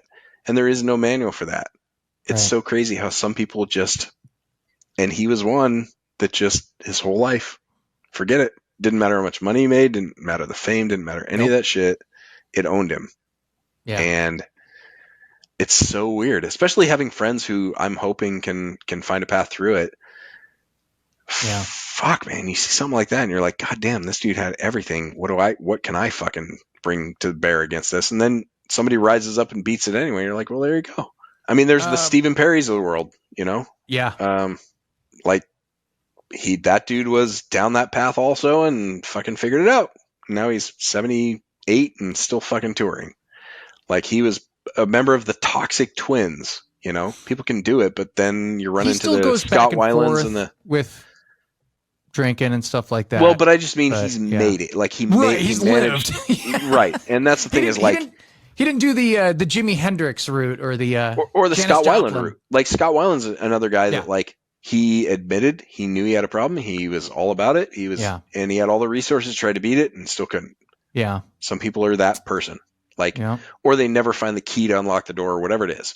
But then some people are I mean, like if you remember the Toxic Twins in the fucking 60s and 70s in rock and roll in America, that's as bad as it gets. Yeah. Literally 40 years ago and they're fine. 50 years ago and they're fine. Yeah. So I don't know. People can win, people can do it, but then you see a guy like Matthew Perry and like, God damn. Fuck. Dumbass Award, Lee. The Dumbass Award for this year. Matt Rife. Do you know who Matt Rife is? I don't know who that is. So this guy, just to go through this real quick here. Matt Rife, he's a huge comedian that broke out on TikTok last year in 2022. Is he a huge comedian? I've never heard of him. Well, for you know what? I'm pretty for now he is. He could be a huge comedian. So anyway, I mean, he's trust me. So I'm going to read off some of these stats here. So basically, he had this video on TikTok last year, went viral. One clip just blew up everything. It was so weird. It was one clip. Yeah, a video I thought was stupid and didn't want to post anyways. I was like, this isn't even funny. Which clip is it? We'll cut to it right now. It was the Lazy Hero. How recently did you guys break up? May. He did anything. Did he not have a job the entire time you guys were together? He did. He did? He worked in the ER also? You broke up with a hero? Well, I guess aside from work, if he didn't work, Aside from work, he didn't do anything? He was saving lives! I think I just unpinned it from my profile the other day because it's no longer like one of the highest rated ones. Yikes! Just topping your own best. I know. I was at dinner with Paul Elia at I love Paul. up in Montreal in July. We were at dinner together, and I was like, I edited this clip, and I bought the camera equipment. I learned how to edit, and this whole exhausting process. I'm like, I'm getting a couple 100,000 views of video, but it's not changing anything. And he was like, just post it, just to have posted something. And I was like, fine.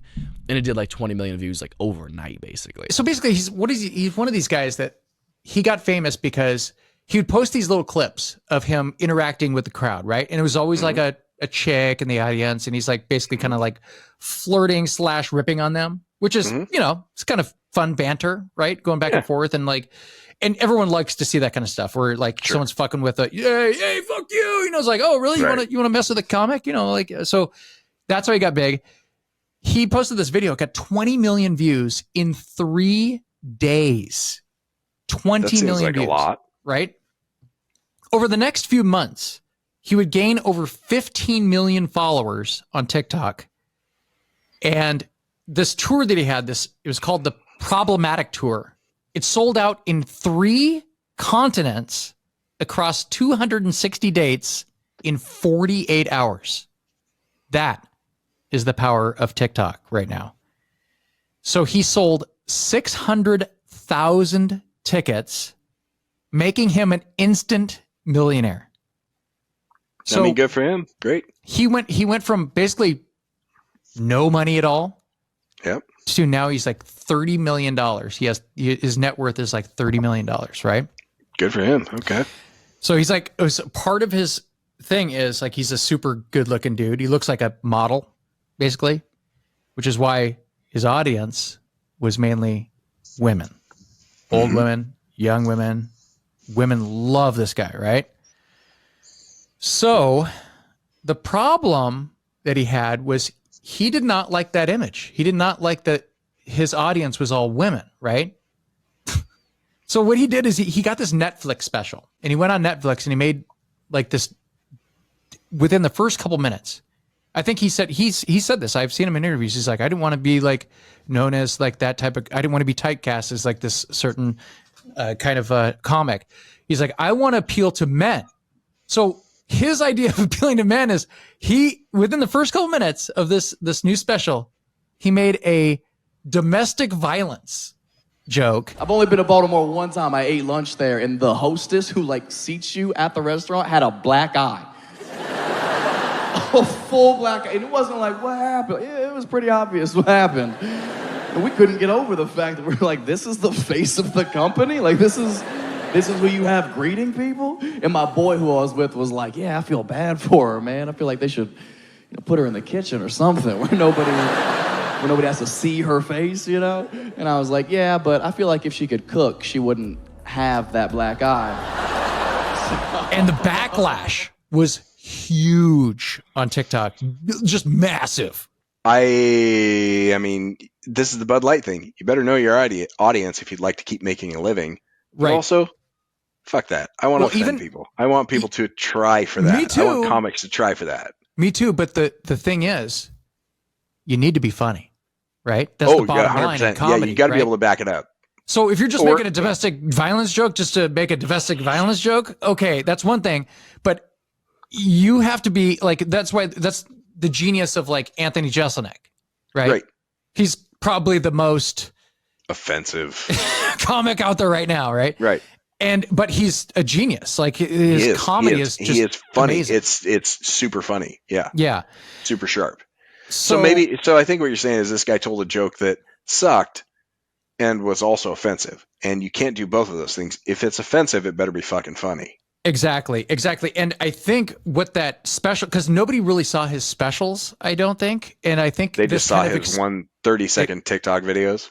I think it exposed him for not being as great as people thought he was. Well, but he still has over $30 million in the bank, right? So, if you spent $80 on a concert ticket for a guy that you saw 30 seconds of material from, that's on you. Boom. And it's on him too for like, good for him. Go out and do it and earn what you can earn. But if you're not that funny, it means you probably didn't put the fucking work in. Yeah. Because guys have been around for a long time. Like Carlin got away with saying some really gnarly shit, but it was only after 30 years of fucking putting in work. Put in his work, and he was funny, and he was super Brilliant intelligent, and, witty, all and those things. But but if he had started his fucking career at Jammin' in New York, I don't think it would have landed. Yeah. Right? Because he basically made fun of his audience the entire time. Yeah. So you have to fucking build up to that. You can't start there. Especially if people only saw you a 30-second clip. But hey, that's the world we live in. If you're going to go spend money to see somebody you saw 30 seconds of, you get what you get. That's the world we're living in, man. Like people just and good for him. $30 million. Fuck. Yeah. I should get a TikTok. Right. I think if I'm going to put a side by side, you and Matt Rife, and you said he was good looking. So what the fuck are you about to say now? You guys look very similar. The chiseled. Okay. Taylor Swift, Lee. Taylor Swift. She is cute, but more than cute, I think her talent is actual legit insane. talent. Yeah. Yeah. Yeah. Jewel saw her early in her career. She was opening for like Tim McGraw, like not even a name. And she was like, oh man, this girl's going to be a huge star. Yeah. She's legit. Yeah. She is definitely legit. She's put in, you want to talk about someone that's put in work. Putting in work. 20 years. Yeah. So she's got to have had the biggest year, the biggest single year that I could ever think of in like, the only thing that I could even think of like anything close would be like, I can't, I'm trying to think. Michael Jackson in 1983 or I'm trying to think, right? I can't think of, but even that, they don't come close to these numbers, Lee. So, well, but all the numbers, okay, go ahead. I mean, numbers are always bigger as time goes on, but okay. Okay. Well, just wait. So not only did she have the most successful tour of all time, over 1 billion in sales. Feels like a lot. But she also had the #1 movie with international sales of over $250 million.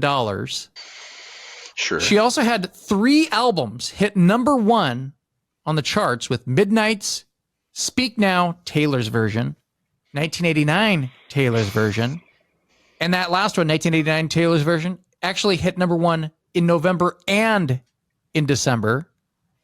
3 albums hit #1 in 1 year. And she also landed one of the biggest eligible bachelors in Travis Kelce. What do you think of that, Lee? I mean, she deserves it. She put work in, man. Like, sometimes you see people like the Kardashians, like, oh, you fucked a dude on film and now you're famous and you did nothing. Like, you can't name one thing that Kim Kardashian has done that's worth a shit. That's true. That show, but that was an ensemble of cast of her. I mean, I'm not saying family. she couldn't be entertaining or, like, it provides some sort of entertainment, but, like, no real chops, right? No real work, no, like, and then you look at Taylor Swift, who's been fucking hustling since she was 15 or whatever. Yeah. She deserves every bit of this. Yeah. And I don't know any of her songs. I mean, she seems like a good singer. I don't know, whatever. But, like, she's a hustler. She did that thing where she transferred successfully from country to pop, and is way bigger in pop than she ever was in country, and she was big in country. Yeah. So she ended the year with winning Time Magazine's Person of the Year, which, I mean, she was the biggest thing there was the entire year, like all year. Mm-hmm. It was crazy. It was like Beatlemania. Good for her. I think that's awesome. Yeah. So these are some celebrity deaths that were not so bad, depending on how you look at it. So I'm just going to name off some of these, and you could let me know your thoughts on these, okay? So sure. The first one we have listed on here, I'm not celebrating this death, but there's a lot of people that I could see, maybe like a Velasco kind of deal, kind of like that kind of, hardcore fan. Bill Levy, the head referee for the Super Bowl XL in 2006 with the Seahawks and Pittsburgh Steelers. He died. He was age 76. And it's kind of a Bill Buckner thing. Like, I don't want people to go to the grave with their fucking legacy being a fuck up. Like, Bill Buckner had a great career. I'm sure Bill Levy had a great career. And then to be remembered for one fuck up. Yeah, that's a bummer about fame and sort of. Yeah, a couple. I mean, his was 2. Just think of how many games that guy officiated, right? Like, it must have been right. And clearly he was at the top of his fucking profession to get there. Yeah, the head ref in the Super Bowl. Right. Yeah. Right. So, okay. I mean, it's a bummer, but also Roethlisberger was a yard and a half short. Yeah. Yeah. Roethlisberger. Jesus. You got to get it right. Like, people remember. People don't forget. Yep. Legendary drummer Jim Gordon died at the age of 77. Years before this, he was like a sessions guy for the Beach Boys and Eric Clapton, George Harrison, many others. But this guy ended up going to jail because he murdered his own mother. He's like one of those guys that like fucking got wacky, got like fucking legit crazy. Hold on, he took a hammer and killed his mom. When did he was 70? He was 77 when he died. When did he kill his mom? Years was his mom ago, 104. Like, I don't know, 40 years ago. Okay, because if you kill your mom and she's 104 and you kill her with a hammer, I don't think that's murder. He's just putting her out of his. That's mercy. No, this is like. And he's 40... a drummer. He could probably be like. Yeah. Okay, sorry. This could have been I'm longer sorry. than that. Maybe 40, 45 years ago, something like that. Was it 2 hammers or just 1? I mean, does it matter? He's a drummer. Was there rhythm? I mean, does Def Leppard use? Hey, 2 it gave the joysticks? thumbs up to that. Yeah. The drummer from Def Leppard's only got 1 arm. Yeah. I don't know, man. Whatever. Like, he killed his mom. That's fucked up. But did he go to prison for it? Yes. Well, okay. There you go. You're like, everybody lived happily ever after. Yeah. Yeah, whatever. I mean, that's how it should go. All right. Kill people. Ted Kaczynski, Lee. Ted Kaczynski. Super fucking smart dude. He just did it wrong.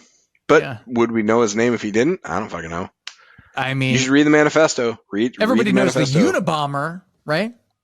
Yeah, 81 read years the old. manifesto. Anybody who reads the manifesto today, you'll see some shit and be like, yeah, this guy had a fucking bunch of shit right. He was a brilliant dude.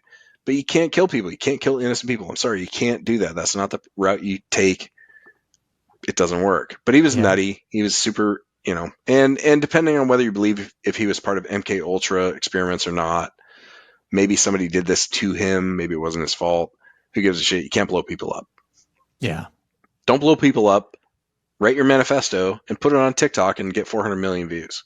TikTok didn't exist back in 1990. Well, and actually, whatever. Ted Kaczynski would have been the last person to join TikTok. So He's like living in a shack in Idaho somewhere. Where is he? Where is he? Idaho? Montana. Yeah, Montana. But Okay. Read the manifesto. Honestly, like, the manifesto is fucking incredible. It really is. It's super brilliant. It is got a whole bunch of themes that, like, we look at today and go, all right, you probably got that right. But also, you can't fucking blow up people randomly. You can't do that. He almost blew a fucking airliner out of the air. You can't do that. Jesus. So, yeah. Not a hero. He's a fucking villain. I'm glad he died. You don't do that. You don't blow people up. But also brilliant. Yeah. Bobby Knight, the legendary basketball coach of Indiana. He was he's number 6 on the all-time winning list of coaches in college basketball history. Best known for throwing chairs across I like that. You say top 5 all-time college basketball wins. Best known for. I mean, what's the highlight? Like, What's the highlight there? But that tells you all you need to know is, like, I don't know, when Lou Piniella goes into the Hall of Fame, if they let him in finally, what highlights is he going to show? They're going to show him throwing second base into right field. Like, yelling in people's faces, yeah. kicking dust on people. Yeah, because it's entertainment that people want. It's not about substance. It's not about Pete Rose, not about substance. Should be in the Hall of Fame, not about substance. It's about what people remember. That is an absolute crock of you people in the news media, all of you dwell on some negative piece of like that. And I don't know how Steve feels about it, but it just and you don't have to bleep one single word of this, because we went to a thing at the Big Ten and Steve and I didn't even see each other. at a Big Ten thing, and then it comes out of it that we don't talk to each other. So all you media people can go yourselves when it comes to something like that. Robert Blake. Good old Robert Blake. You remember him, right, Lee? He wasn't already dead? Well, he was 89 years old, so that guy... Every time I saw that guy, he was just angry. Didn't he murder his wife or something? He was charged with the murder of Bonnie Lee Bakley in 2002, and he always looked like he wanted to kill like the reporters that were asking him questions and shit. And I was like, Jesus Christ, dude. Tell me where I'm lying. Because if you don't know I'm telling you the truth, then you must have a little scratch in the back of your head about where I'm lying. Tell me where I'm lying. I'm not saying you're lying. But you're saying you don't know if I'm telling the truth. What the hell is the difference? I'm saying I've met you for, what, 20 minutes? I don't care about that. You put me on the stand, I'm telling the truth, and you say you're scratching the head. Why are you being so defensive? Because you just insulted me. I didn't insult you. Yes, you did. Nobody tells me I'm a liar. I didn't call you a liar. You said I might not be telling the truth. What the hell is the difference? Anyway, he's dead. And then he's dead. Fine. The Christian conservative televangelist who blamed 9/11 on gay people, Pat Robertson. He died at the age of 93. What is this mac and cheese? Is that a black thing? It is a black thing, Pat. You might get AIDS in Kenya. If people have AIDS, you got to be careful. I mean, the towels can have AIDS. And the Bible says, if any man will not work, let him not eat. Now, that didn't say if any man will not work, let him go to the soup kitchen and let the government pick up the tab.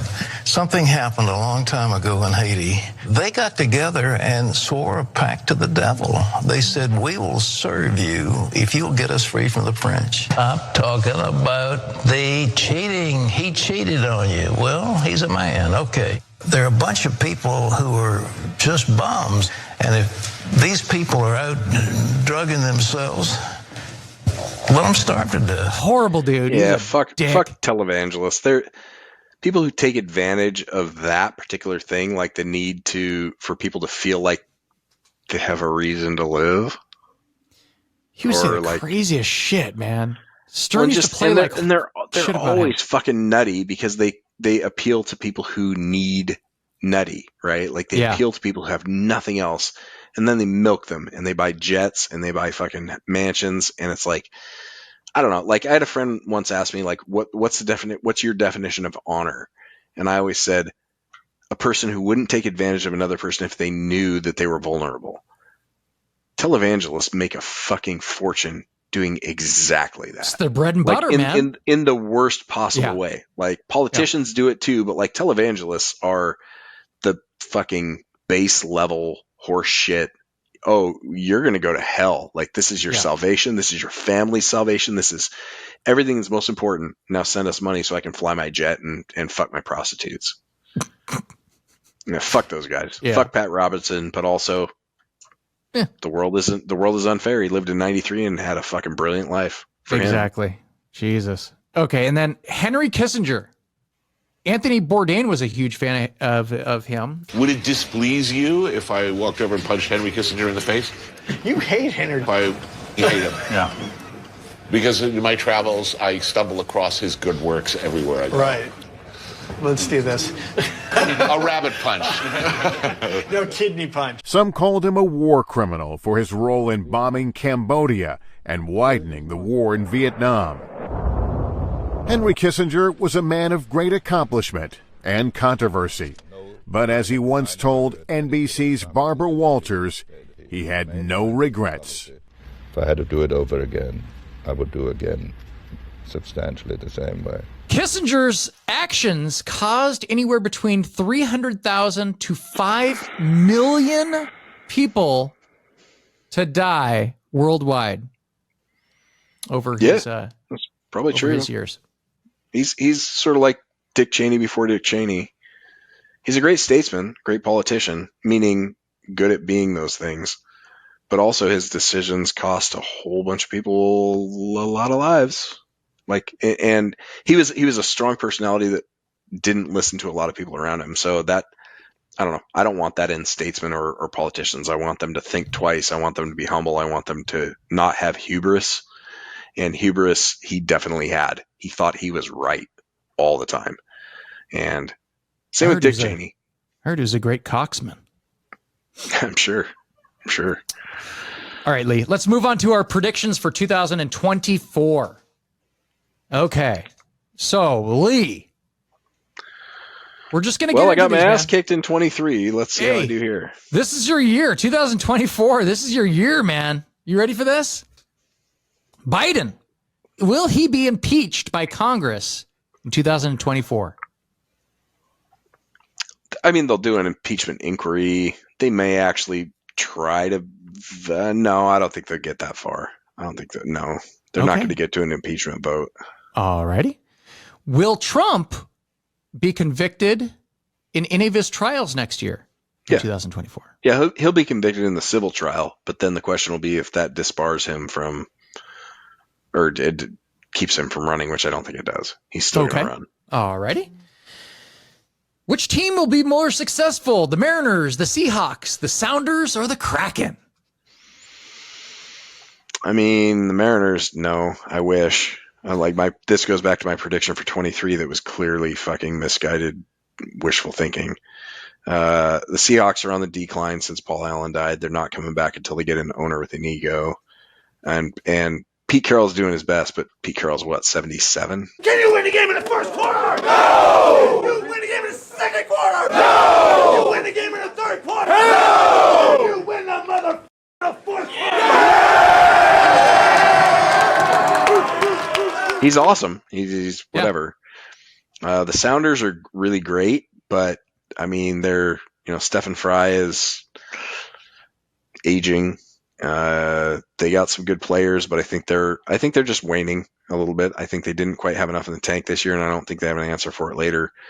The Kraken are rising. They made the playoffs last year. They had the Rookie of the Year, Madabuneers. I think they are new and revitalized. Marshawn Lynch is an owner of that team.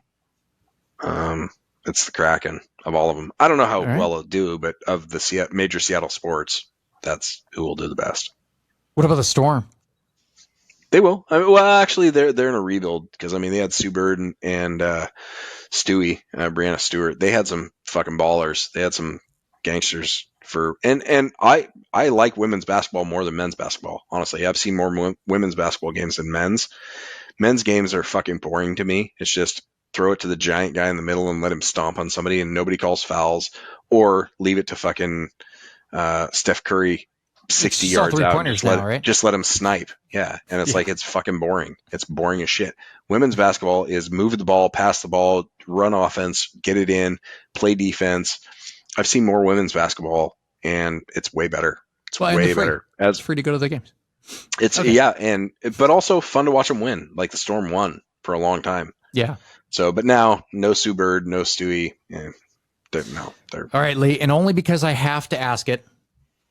Next year is the presidential election year. Who will it be for president of the United States? Will it be Biden? Will it be Trump? Will it be RFK Jr.? Somebody else? Who's it going to be? Who is your prediction right now? I don't know, man. I think I'm just going to be like that dude that killed his mom with a hammer. I'm just going to hit myself in the head with a hammer. See if I can knock myself out for a year. Like, is he still around? Can that guy hit me in the head with a hammer? He just died, Lee. He just died. Oh, that's right. It was I want no part of any of this. This shows how stupid and fucking fat and ignorant America is. That this is the fucking best options that we have accepted. We have two guys that are like geriatric, corrupt career politician and career fucking snake oil salesman. And this is what we have all just agreed. It's one or the other. What? There are so many fucking brilliant, good people who could do this job way better. But America is full of fucking ignorant, moronic people. We're a dumb country. We are an idiocracy, and that's it. So for me, I just want someone to hit me in the head with a fucking mallet, and I want to wake up in 2025. I want this over. Listen, I agree with you, but if you had to make a choice, who's winning? Who's winning this election next year? I think if they both make it to the fucking to November, I think Trump wins. If that's who we're talking about, yeah, Trump wins because he's too powerful. Biden he'll have a fucking economic problem,